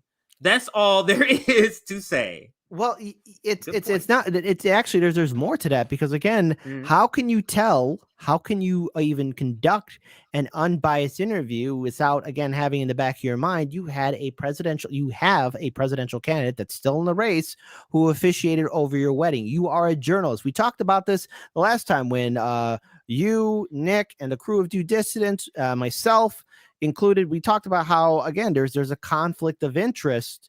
Where how can you do a unbiased interview not only with Marianne Williamson but with her opponents as well, because now you're kind of associated with that, and that's the first thing viewers and audience members are going to bring up. Like how is it that you're going to do something and be objective? You have to be objective. You can't get close to these politicians. You can't be their best friends in the whole wide world.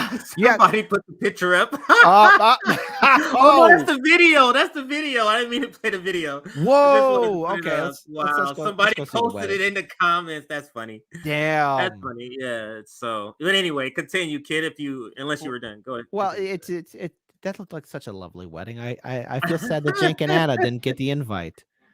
Thinking I didn't get that invite. Oh, I that sucks. finally found the one I was looking for to kind of go to first. I did star the other ones we're going to get to. Nick responds. And there's some other responses we'll get to.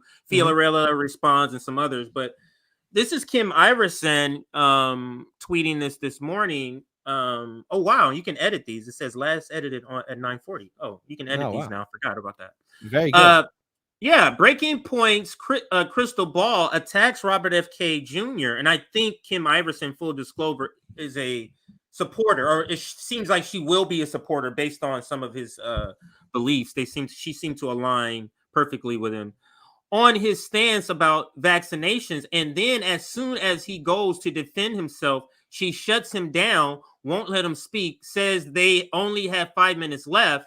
Krystal still hasn't admitted to being completely wrong during the pandemic, nor did she disclose her and her ex-husband's investments in distant learning while advocating for lockdowns. I forgot. Yeah, she was still married at the time. Ex-husband. A lot of that investment.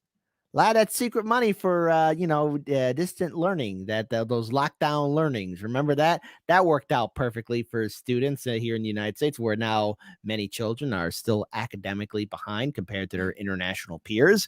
But yeah, hey, again, conflict of interest there. Yeah, and she goes on to say RFK Jr. accused her of parroting, rightly, in parentheses, while she went on to defend COVID vaccination, might as well return to MSNBC. And then she puts the link you can watch for yourself. Sabby, of course, is in there, always with a great take. That's exactly what mainstream media would do. And that's Sabby there. I wanted to shout her out. Let me just see if Krystal may have answered her. I just want to go through quote tweets and see if she may have answered her. I don't think she would have, but let's just double check. Go ahead if you were going to say something. So hold on. You could probably check on Krystal's Twitter account, because unless are you guys? Oh, yeah. That's an easier way to do it. Yeah, I don't see anybody else I know. I did want to see the other ones, but But you're right. Let's go to Krystal's and see if she's tweeted out anything else about it, and then we can go from there. Actually, how about I go to replies? Maybe let's see if she replied to anybody. Yeah, that is true. We'll see. If we see good old Ken.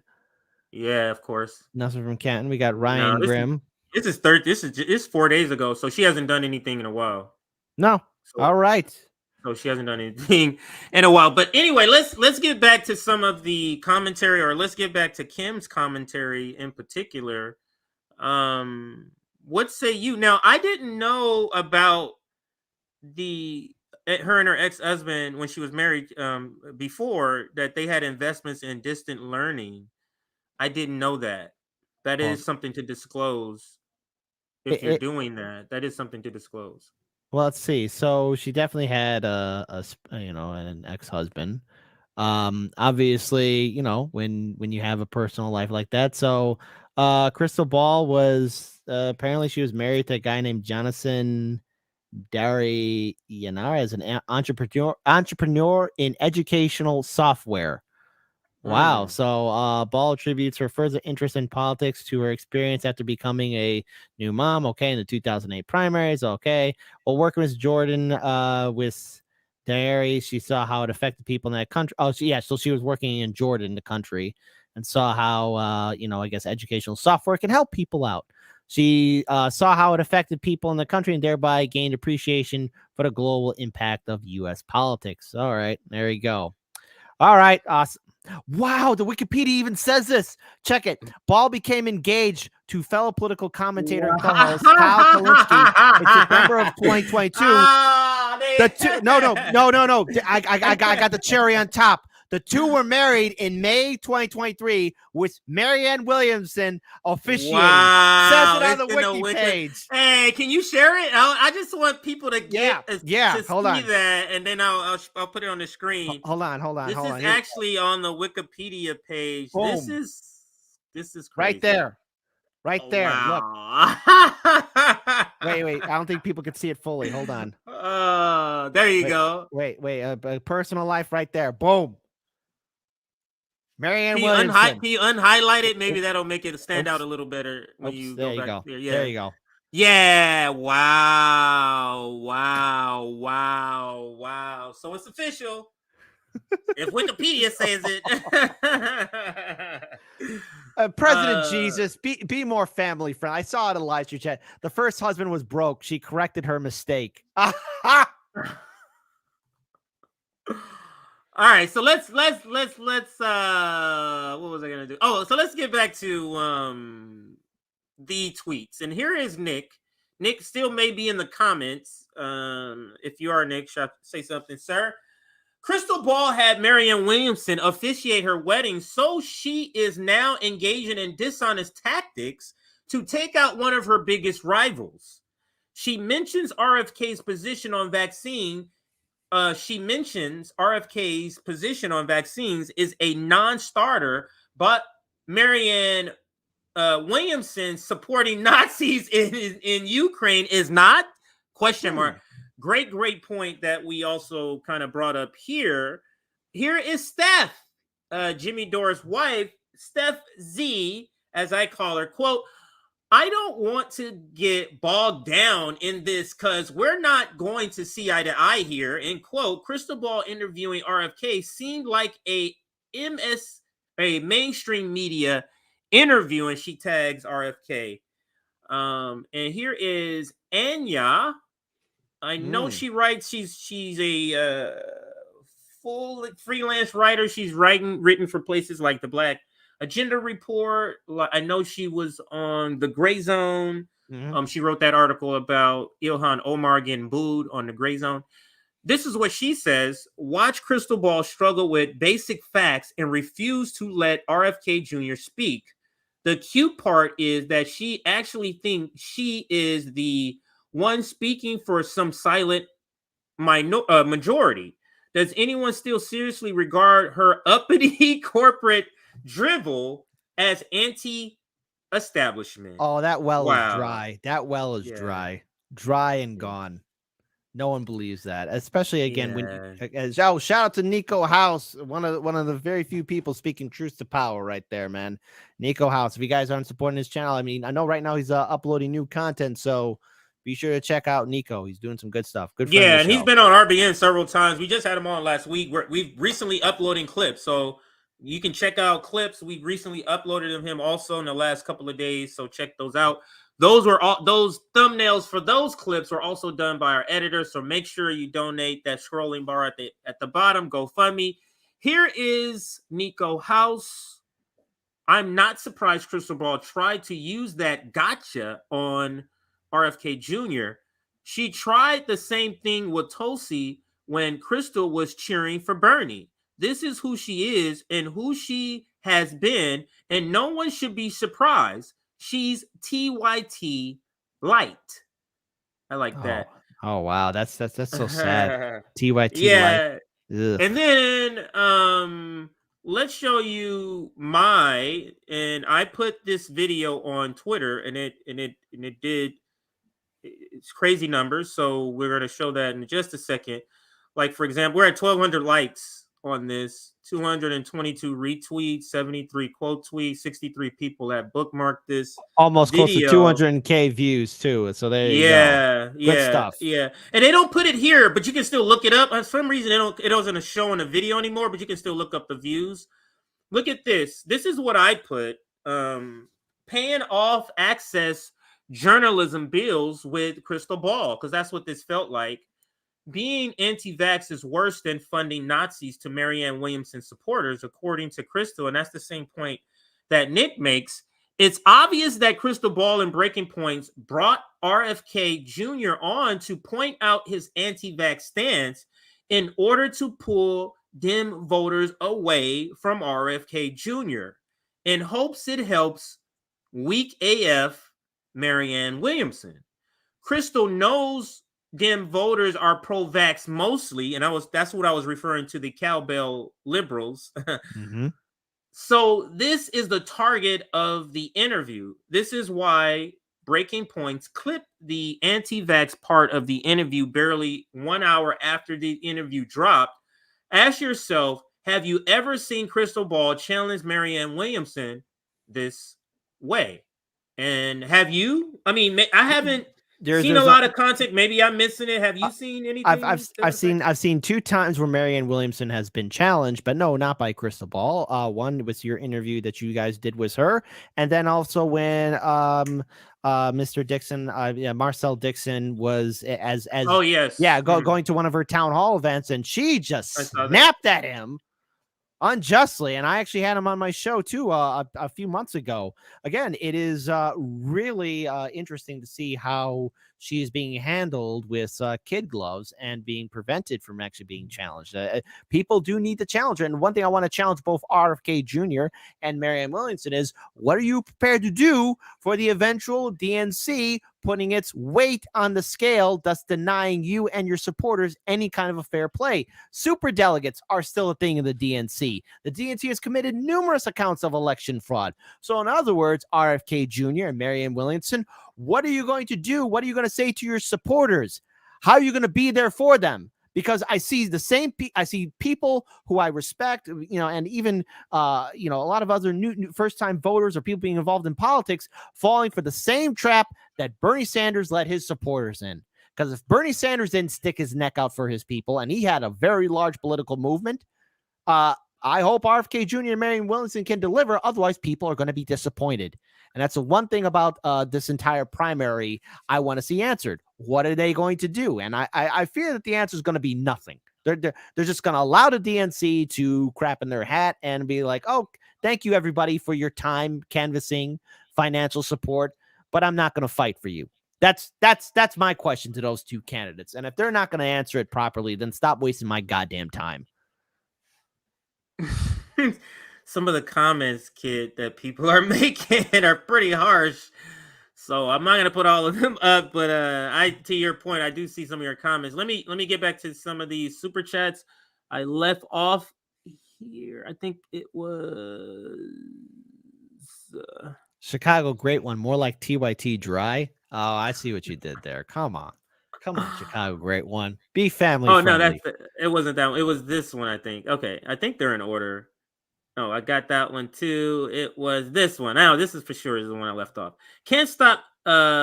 Is it called nuclear or nuclear war? Nuclear war with the unvaccinated. Somebody said I was pronouncing that wrong in a comment a couple of months ago. I just remembered that. Deconstructing topics becomes a new member of the RBN community. Welcome, deconstructing topics. Colin, shout out Colin, friend of the show, friend of the network. Krystal's classism is on full display here. If you have a presidential candidate on your show, I would focus on economic issues. But as you say, as you refer to, Colin, when you are living good and you got millions in the bank, that's not really your concern. So, it is what it is. Mm-hmm. Next comment from Eric House. The COVID vax was a debacle because the science was corrupted by politics and profit. So did Bernie and Kyle sit out the wedding reception. So did Bernie make Kyle sit out the wedding reception? I'm sorry. Yeah, I need glasses. Sorry. Make. I said I am. So did Bernie make Kyle sit out the wedding reception? That would be hilarious. Oh, that would be funny if it was more done like medieval times, where like the king would intervene in a marriage and just take the wife to bed. And... What is that called? Deflowering? I don't know. Again, hey, look, folks, I gotta look it up, so I apologize. Tune in tomorrow morning. I'll give you the answer, folks. Yeah, that's called deflowering. We used to be called. But anyway, let's get back to Nick's comment right here, because this is a good point. Notice how during the beginning of the interview, Krystal Ball tries to compare RFK to Trump, attempting to plant seeds into her shit-lib audience. The entire performance was embarrassing and the exact opposite of how she treated Marianne Williamson, because she officiated her wedding, which is the access journalism. And then Sabby right here with another great comment. Considering Breaking Points has a conservative audience for the most part, this is not a gotcha moment that she thinks. I'm sorry, this is not the gotcha moment she thinks it is. And that is spot on. I'm going to retweet that from Sabby here. Yeah. And then Nick replies, well, she's getting ate up in the comments. People starting to see through her. Go ahead, Kit. You were going to chime in. Sir. Well, again, the fact that this has already been brought up, the fact that they clipped that part out of that interview, I mean, like, why just select that area altogether by itself? Were you trying to highlight something about RFK Jr.? Were you trying to say something about him? I mean, it seems, I don't want to say that there was malicious intent here, but, why not clip all parts of the interview up so people can check out? I mean, that's what they could do on Breaking Points now, but anything can happen between this live stream. Maybe they will now. Hopefully they should. To be consistent, they better. They should. We'll see, and maybe they will. But still, the general sort of critique of the video is on point. And for those that ask, like, what is his stance on Medicare for all? Because that was one of the top comments in that thread I showed you of mine. And Case Study QB clip this part is only 36 seconds. We can listen. I guess he answers it here. Actually, let me read the caption that he says, Case Study. He says, Breaking Points, and it gives yesterday. Oh, this was yesterday. I didn't know that. That's why somebody said why we were waiting since yesterday for us to comment on this. Krystal Ball asked Robert F. Kennedy Jr. if he supports Medicare for all, and this is his response here. As you know, every other developed nation in the world has universal health care. Do you support universal health care through a Medicare for all program or something similar? I would say my highest ambition would be to have a single payer program, which, with people who want to have private programs can go ahead and do that, but to have a single payer program that is available to everybody. I don't know how politically realistic that is, but, if you ask me, if I were designing the system from the beginning, that's what I would do. As you know, every other developed nation in the world has universal. I didn't know it was going to loop. So I didn't know. I mean, is that to you, Kit? How do you interpret his answer to that? What would you walk away from that and saying he supports Medicare for all? Like, how would you report on that? How would you describe that? How I would describe it, it's as progressive as anyone in the establishment can get. I am not expecting the Democratic Party to ever be consistent for Medicare for all. I'm always expecting the DNC to once again tweet out, or something like AOC or Bernie, what would Medicare for all mean for you? What would this do for you? It would mean the world, okay? But the thing is, I would say it's a far better answer than Bernie once again repeating the same talking point that I hear him over and over again mention out. He could have done something. Hell, he could have thrown his weight behind the squad and say, hey, in 2021, the squad was doing force to vote. But what did the squad do? And the other 15 congressmen and women who were on the force to vote petition ignore the calls for a force to vote. Say that it couldn't work. But, oh, surprise, we saw the Republicans use it just earlier this year. We saw them use it in success. We saw them use force to vote for them to get what they wanted. So I would walk away saying it's a far better answer than what Marianne Williamson is offering, or even what Joe Biden is offering. But again, this is the Democratic Party we're talking about. I'm not expecting anything at this point. No one should expect anything from the Democratic Party. They're going to say things we want to hear, but at least he's aware, like, hey, look, we got a screwed up system, and that's as good as it's going to take. All right, that's as good as it's going to get. And that's what we should take away from it. Simple as that. Yeah. Now we're just gonna quickly go to Case Study QB and just play a couple of his clips on the same topic of RFK or Marianne Williamson. This is a panel praising RFK, saying Democratic Party has become the party of war. It's a short clip, barely 2 minutes. Let's listen. This is, of course, on Fox News, because they wouldn't even be talking about RFK Jr. Like credibly on any other channel. So let's listen on this channel. To RFK Jr. saying that the Democrats have become the party of war. And he also made a good point. He said, most people, most Americans, the majority, don't have $1,000 in an emergency fund if we get in trouble. You know, it's funny. I just got a text last night from a friend who's a Republican in Texas, was asking me about RFK. Didn't know I was going to be on Fox this morning talking about it. There's a lot of energy in both parties looking at him, I think, because he's been so blunt and saying things that mainstream politicians are willing to say. But I think he is correct in the fact that if you fail at deterrence, which this administration has done in multiple times, what we saw, you and I talked about 3 months into the Biden presidency, Hamas was attacking Israel after we gave them the Abraham Accords.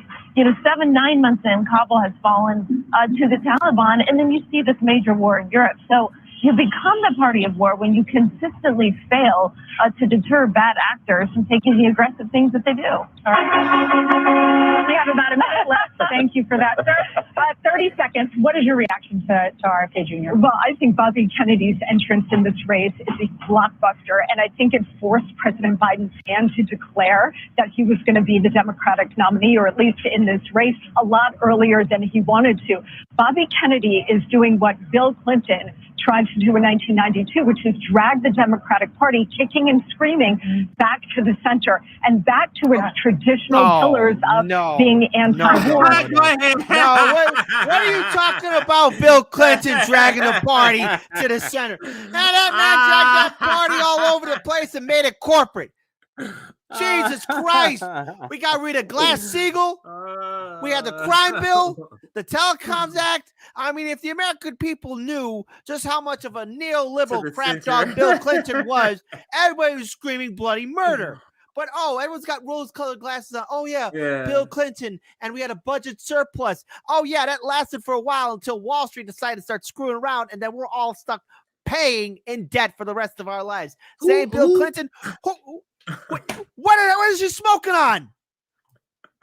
What does she have? Other president, hey kid, what other president in the last 50 years has passed more terrible legislation that has affected more people than Bill Clinton? I'm trying to think who's a worse president in our modern history than Bill Clinton and Ronald Reagan.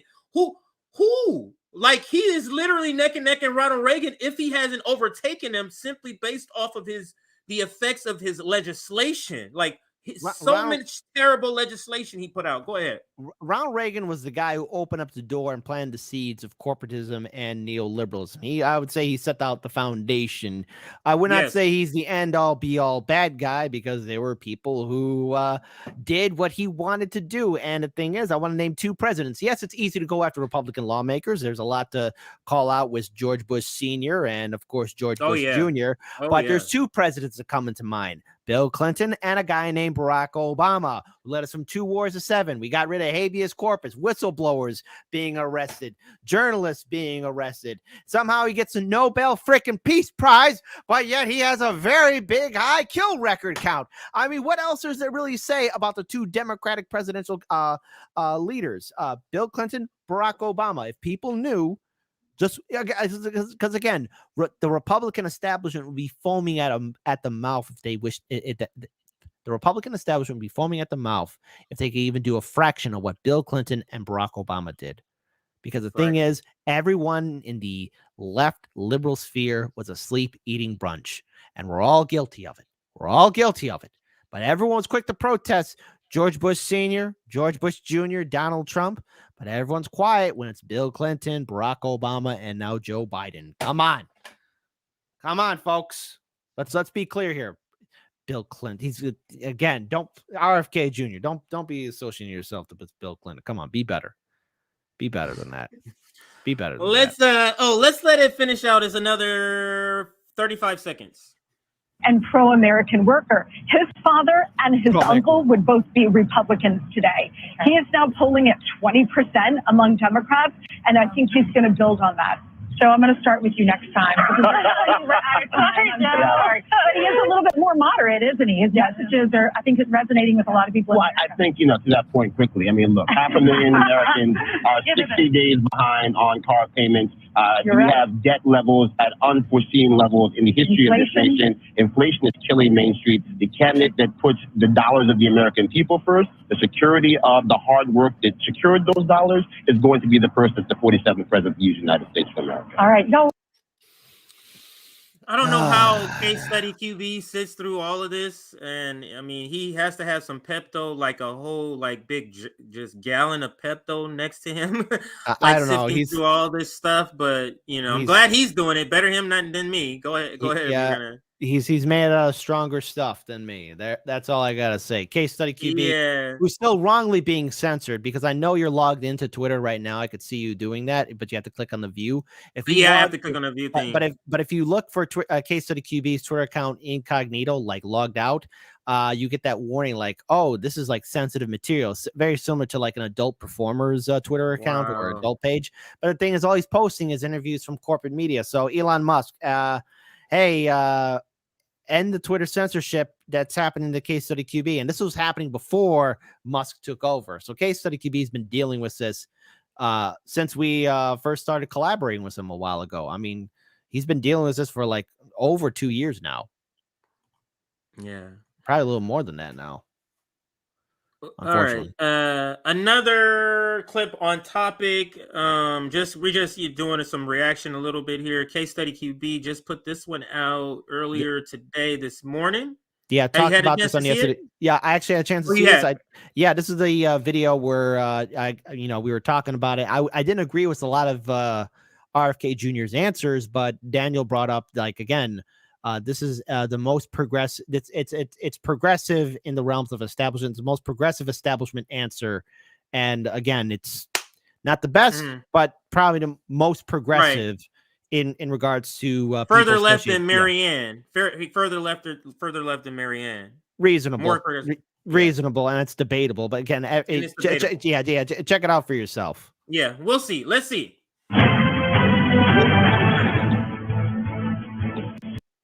Oh, let me turn it down a little bit. Hold on, everybody. President Biden has some competition, not entirely smooth sailing to another nomination from the Democratic Party. Robert F. Kennedy Jr. is challenging the president for a chance to be at the top of the ticket in 2024, and he joins us tonight in studio. Sir, thanks for being here. Thanks for having me, Brad. You know, there are recent polls. We have a poll out where you are at 19%. There are other polls you're hovering around 20, 21. That raised some eyebrows in political circles. What do you think is working for you as far as topic? Let's put this on the screen. Let's stop it here. And this is why Krystal Ball did what she did. You see that number? Mm-hmm. You see how he is now, because remember the video of Krystal Ball, K&K, Krystal Ball and Kyle, aka Jay-Z and Beyonce. Remember that video they put out where it's like, it's just one, it's just Marianne Williamson, guys. That's it. And Nick and I were saying, like, what would happen if they had more? There's a lot of questions we posed. RFK jumps in, immediately overtakes second place, like by more than double, as you can see here. And in some other polls, he's even doing more. Now, let's throw out the Rasmussen poll, which has him neck and neck with Joe Biden. He has him at 35. It has Joe Biden at 36. And then Marianne Williamson is at a distant fourth in that Rasmussen poll. Let's throw that out and let's just go with some polls that look more like this, where they had him at 21%, I think, and they had Marianne Williamson maybe at 4%. But this is the reason, Kit, that Krystal had to go in and play her, Kill Bill thing, like this graphic said. This is the reason why Krystal had to do what she did right here, is because of this thing here. Is because of these numbers here. It's like, wait. And he's no on Ukraine, a drastic difference than Marianne Williamson and Joe Biden, who are more closely related in their war stance.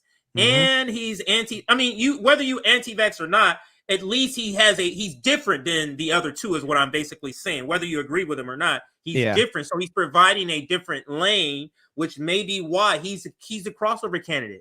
He can bring in Republicans. He can bring in independents. Go ahead. I think he has what it takes. Now, his answer that he gives for Ukraine, again, at first I kind of was like, okay, well, that's not really the best answer, but then he goes further into explain. The host allows him to explain further, like where he stands with the answer. But also, side note too, because I don't know how much time we have. Because I mean, I urge people to see this interview. But 3 hours ago, from Secular Talk, Krystal grills RFK Jr. in fiery interview. Oh, we gotta watch that. Oh, just throw the link in there, bro. I gotta get to that before I get out. Oh my God. Hang on, here we go.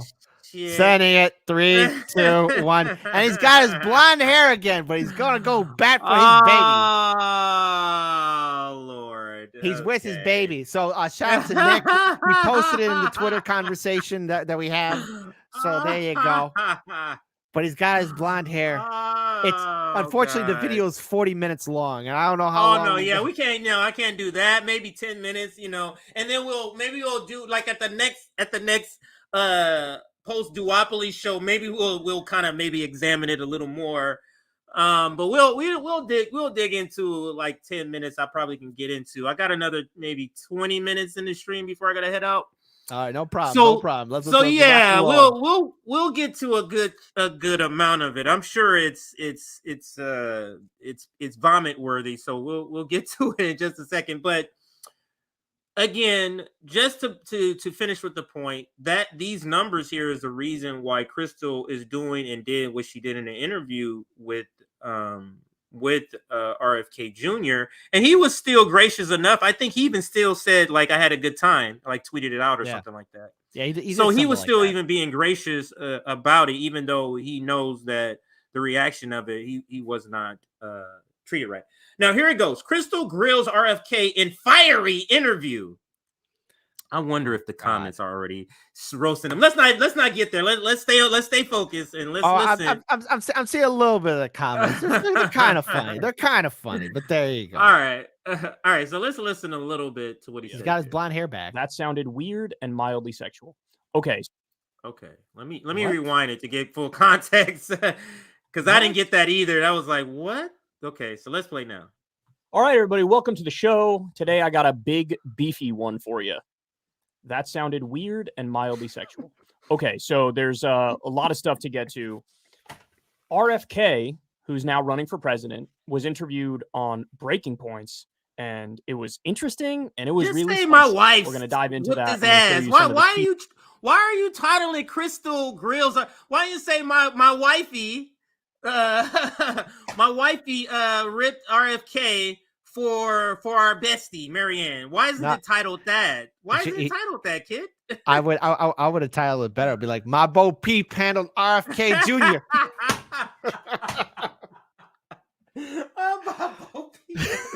All right, let's play. Moments.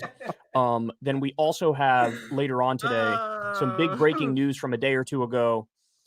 Rudy Giuliani is in some legal trouble. Now, it's not a criminal case. It's a civil case. So maybe that's what makes this a 40-minute video. Okay. So I'll forward it a little bit, just a little bit. Wait. I can actually see it too because he starts right after he's talking about Rudy Giuliani. So right there, right there, I think. Okay. So it's right about there, yeah. Yeah. Okay. I mean, just put it right there. Okay. Of course, but he also tries to ask fair questions in this interview with RFK. So they're just trying to figure out, hey, what's this guy about, right? Like, what are his main issues? All they're trying to care about the most? Why is he bothering to run for president? And look, we get a lot of really, really, we get a lot of good insight into how he thinks and why he thinks the way he does and what he cares about. So before we dive into it, I will say there was one moment of the podcast that I actually think was very good.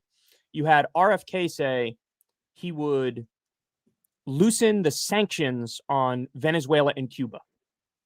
That's nothing but positive. We shouldn't be sanctioning Venezuela. We shouldn't be sanctioning Cuba. We tried to overthrow about 1,000. Yeah, that is a good point. And give Kyle kudos to where, I mean, he is pointing out a point in the video, regardless if his candidate is Marianne Williamson and she married him. He's saying, listen, that is good. Now, he does kind of water it down because I think he actually says he wouldn't have any sanctions on them. He just said loosen here.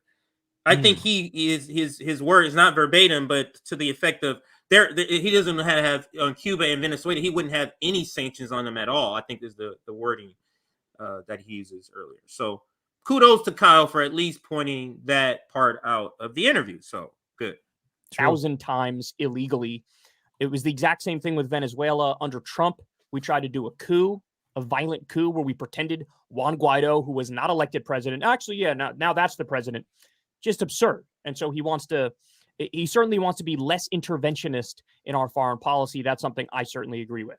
So a little bit of credit up front, but now let's dive into some more specific stuff. They get into a whole bunch of different issues here. Let's do it. So day one agenda, what are the priorities? The priorities on day one will be pardoning Julian Assange. Pause there to say that's great. That's great. Credit where it's due. Okay. When he did that, oh, so you wanted to stop it in the same place. So when he did that, kid, I was like, wow, I know she wished he had a different answer than that, because that was a fantastic answer, but go ahead. No. I mean, again, pardoning Julian Assange, getting him out. He needs to be out. He cannot be extradited. Again, Donald Trump, in his own buffoonery, allowed people to advise him to make one of the most devastating decisions to impact independent media and free speech. And of course, let's say in a hypothetical scenario, Trump were to win, I have zero confidence in Trump doing the right thing by pardoning Julian Assange or getting him out of that situation in the Belmarsh prison. Because again, who has Trump surround himself? Neocons and neoliberals. So they're going to do everything they can to keep him behind bars, him being Julian Assange. So outstanding answer. Far better than any other presidential candidate. I mean, at least he's talking about it, unlike AOC or Bernie. So there. I mean, Bernie never even talked about it in the 2020 campaign. Somebody brought it up to him on the campaign trail. What did Bernie Sanders say? I'm not here to talk about it. Can't talk about it. Like, come on, Bernie. Have a nutsack and at least have a backbone to say the right thing. At least RFK Jr. said it. Simple as that. I'm sorry. Forgot. I'm controlling it. So let's go. Marianne Williamson also, though, is in favor of pardoning Julian Assange, and I would be shocked if she didn't do it on day one as well. This is a question that Krystal and I asked Marianne Williamson when we interviewed her. We've interviewed her multiple times, and so they're both on the same page. Now, by the way, why is he feeling? Why is he interjecting Marianne Williamson here? Marianne Williamson has nothing to do with this. Why are you bringing her name? Why? She officiated your wedding or something? Oh, wait, she did. Bedoy. Mm-hmm. Because what he's doing here is that, audience, do you like him? Because what he doesn't want to do is have it cover this guy, and his audience actually likes him more than Marianne Williamson. So he said, "Well, wait, guys, wait. Yes, that's a great answer, but Marianne Williamson wants that too." That's essentially what he's having to do. This is dangerous for him to cover him in this way. So let's see what he says. By the way, there's also another reason why there absolutely needs to be a debate. You need to have a debate. If you have Marianne, RFK, and Biden on stage, and you have the other two people saying, of course you should pardon Julian Assange, he's a hero, well, that puts pressure on Joe Biden. Because he's outnumbered. They have good arguments for their perspective, and he probably wouldn't even know where he is. So a debate, even if you don't agree, even if you don't support RFK or Marianne Williamson, as a matter of principle, you should support a debate because this is a democracy. Right, but the debate would still not include Marianne Williamson because Marianne Williamson still would not qualify for any debate threshold. I think the debate threshold is like 15%, or is it 20% or 15%? Like RFK is the only one who has hit it. Marianne has not hit it. Go ahead. Well, the thing is, even when there were candidates that didn't meet the bare minimum, like Tulsi Gabbard or Andrew Yang or a few other candidates during the 2020 primary, even when they did meet the threshold, the DNC would still not allow them to be on the debate stage because Tulsi Gabbard only made it to 2, but technically she did qualify for 2 others, but the DNC said nope, not gonna happen, never. So the same treatment could happen to Marianne Williamson. And the thing is, Kyle is making a lot of assumptions that Marianne Williamson will quickly jump to the defense of Julian Assange on the debate stage, because there's one thing when you assume, you make an ass out of you and me. There you go. That's when you assume. when you That's how assume. they teach you to know how to spell that word. See, and Joe Biden has opponents. And oh yeah, by the way, polls show the overwhelming majority of Americans don't want Joe Biden to run again. Starting to fix NIH, FDA, CDC, get them off of the their subsistence relationship with the pharmaceutical industry, and unraveling that agency capture, putting the right people in that agency who know how to do that. And is that just a matter of different personnel, or do you need to have a public option for pharmaceutical companies? Do you need to nationalize the pharmaceutical industry? What does that actually look like? Okay, this is a phenomenal question from Krystal. Now, of course, I'm biased. She's my wife. Again, full disclosure. Oh my for the 3 of you in the audience who don't know that. Oh God! I gotta sit through and watch this whole thing, man. Now, yeah, I don't know. damn. I was just thinking, like, man, I don't know if I'm gonna be able to do this. Now he's gonna be saying my wife through videos, like, oh God, I don't know if I could do this. Kid, go ahead. Okay. Are you gonna be able to do this? Yeah, I mean, can you? Can you do this? Or... I could sit through this. I mean, I know you got to be heading out a little bit, so obviously time does factor in. Yeah, for sure. There's a lot to really unpack with the whole live stream, and he talks about it starting at the 2-minute mark of this interview, going all the way up till I believe the 18-minute 10-second mark. That's as far as he goes into it. Or wait, a little bit more. No, he covers the whole live stream about it with. Oh no, wait, hold on. Up until 31 minutes and 50 seconds. So there's a lot to address with this entire conversation of RFK Jr. on breaking points. But he covered it. He covered what his Bo Peep did. So there you go. There you go. I mean, oh, sorry. Go ahead. I mean, he's just he's interjecting Marianne Williamson, and again, it's suspicious. Why are you just interjecting? Are you letting your closeness and association to a presidential candidate basically blind you and ruin your better judgment, your ability to think critically? And that's something we have to address here. I mean, is it impacting their ability to really cover Marianne Williamson's campaign objectively? Because he's assuming that she's going to say something good about Julian Assange. Are you sure? Right. Are you positive? Grilling? I mean, the only part where she was really grilling him was when it came down to COVID-19. Again, seriously, I don't know. So he's saying, look, we got to rework the, all of our health agencies because they're too buddy and cozy with the pharmaceutical industry. Totally true. That's totally true. Okay, but what policies are you talking about in order to change it? Because the devil's in the details, right? You could say that's the right thing to say. Hey, there's a lot of corruption in this industry because of pharma money. That's absolutely true. But what are you going to do to fix it? How are you going to fix it? I can't believe this guy is he trying to say what are the details? Have you listened to Marianne Williamson talk? She never answers details. This is a critique Nick and I have said about her many times in many segments. She refuses to give specific details, and she says a lot, kid. She goes this, well, I can see both sides. It's a lot of times that she says this. Go look at the Greenwald interview she did on the system update. She says that I can see both sides many times, and he tries to narrow her down in her answers. So it's bizarre that you support somebody that lacks a lot of detail, but you demand detail from RFK Jr.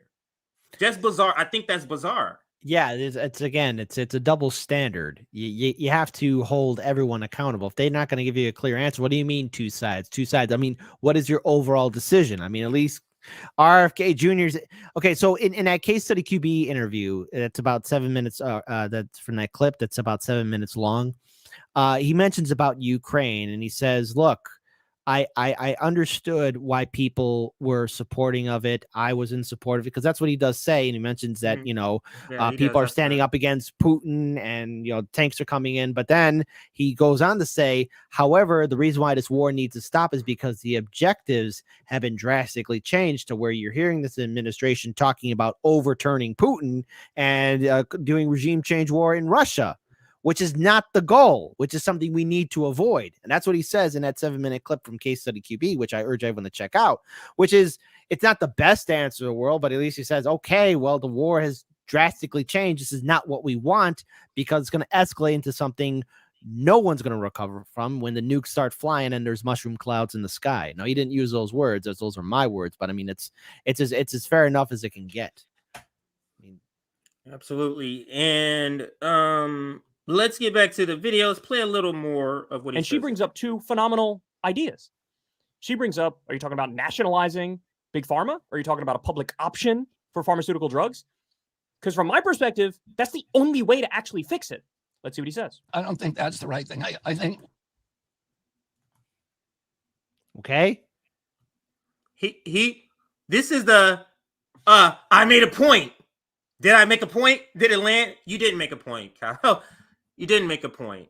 So what he thinks he's doing is that he's pointing out something that RFK is not as progressive as Marianne Williamson somehow. I think that's the point he's trying to make. Would we like to roll back the video where Kyle is chastising Marianne Williamson for not having Medicare for all as not being for Medicare for all? We literally post that on Twitter all the time in different little posts that they have where he's talking about. Yeah, he's not talking. He's not going to do that. Are you going to do that, Kyle? Never. This is so like revealing having them back her like this and some of the things they're doing to sort of support her and prop her up. Kit, it's very revealing, like even more than we thought they were kind of ship livery sort of behavior. It's very revealing to me. So it is, unfortunately. I don't think that's the right. So what are you talking about? Okay, let's run it back. Not just a matter of different personnel, or do you need to have a public option for pharmaceutical companies? Do you need to nationalize the pharmaceutical industry? What does that actually look like? I don't think that's the right thing. I think we need to get pharmaceutical money out of the regulatory agencies. NIH personnel should not be able to collect royalties on pharmaceutical products that they worked on, which they can do today. Why even have for-profit industry making our medicine? Why have it? That's at the core of why people don't trust big pharma, is that they're price gouging like nobody's business. And they're making a giant profit. Guys, you remember the story. We talked about it a number of times. There's a prostate cancer drug, which costs about $200 in the UK. You know what it costs here?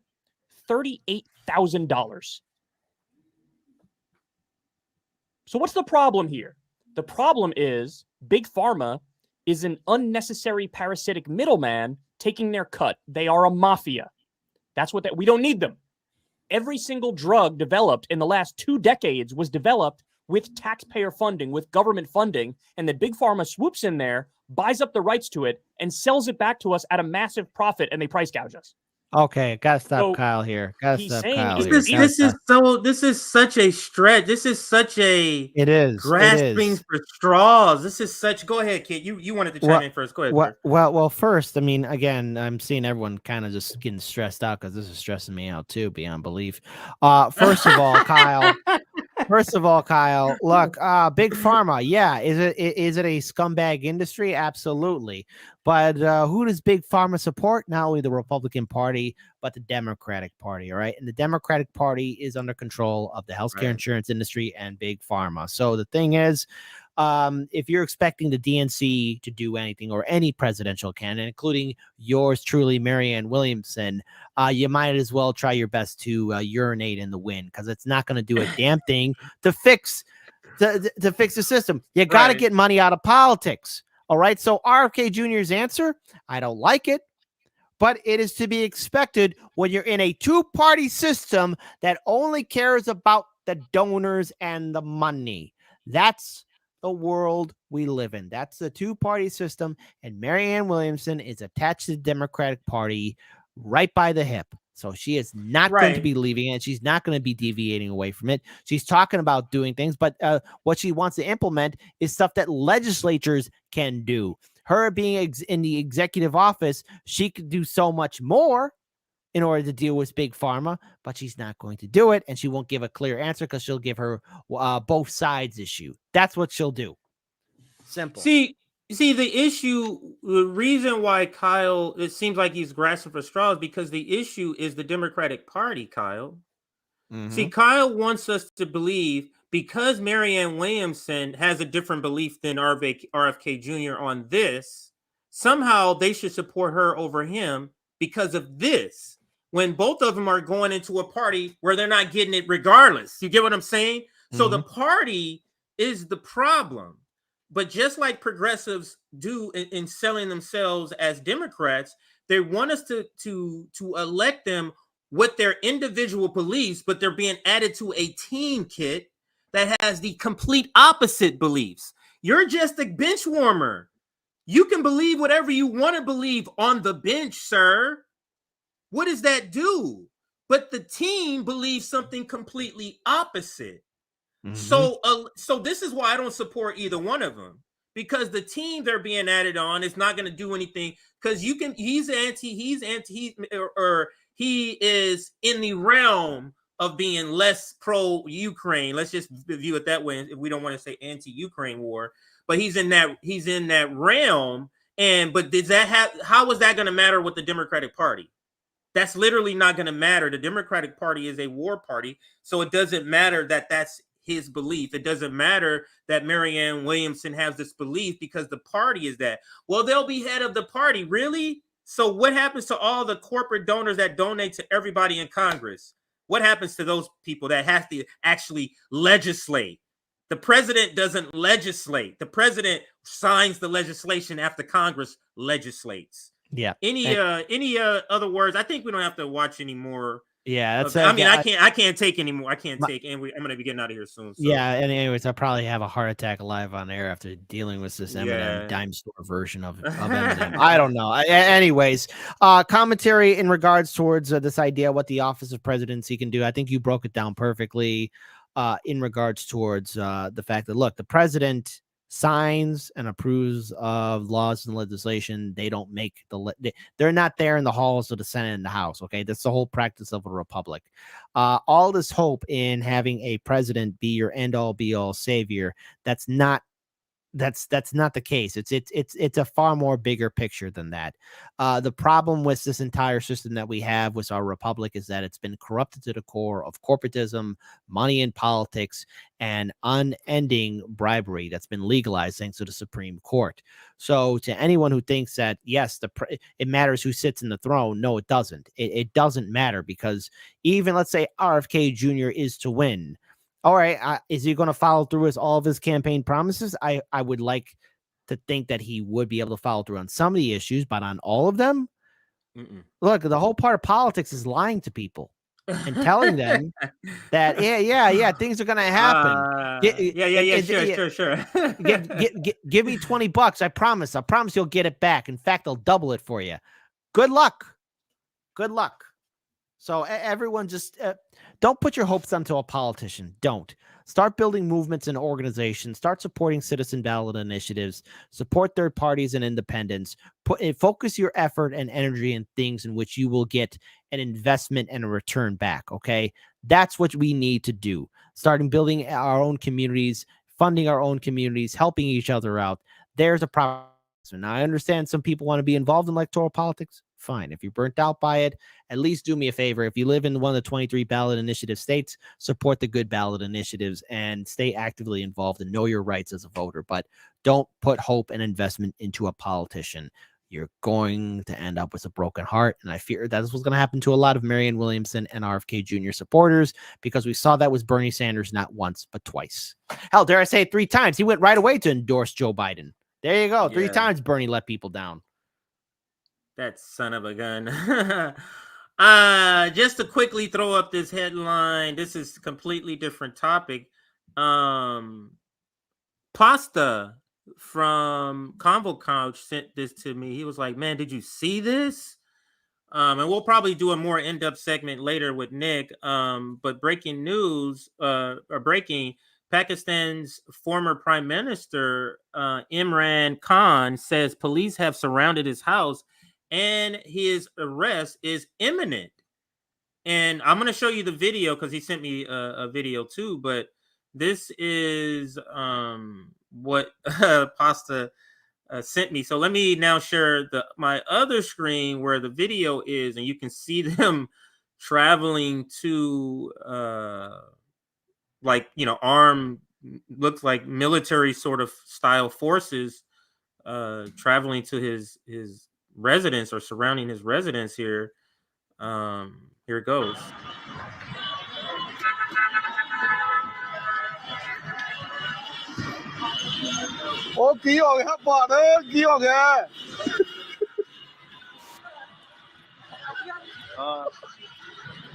बुआ ना खोल यार तू ਵਿੱਚ ਬੱਕਰੀ ਗੁਲਾ ਚਲਾ ਦੇ ਭਈ ਤੇ ਹੋਰ ਸਿਆਪਾ ਬਣੇ बुआ नहीं खोलना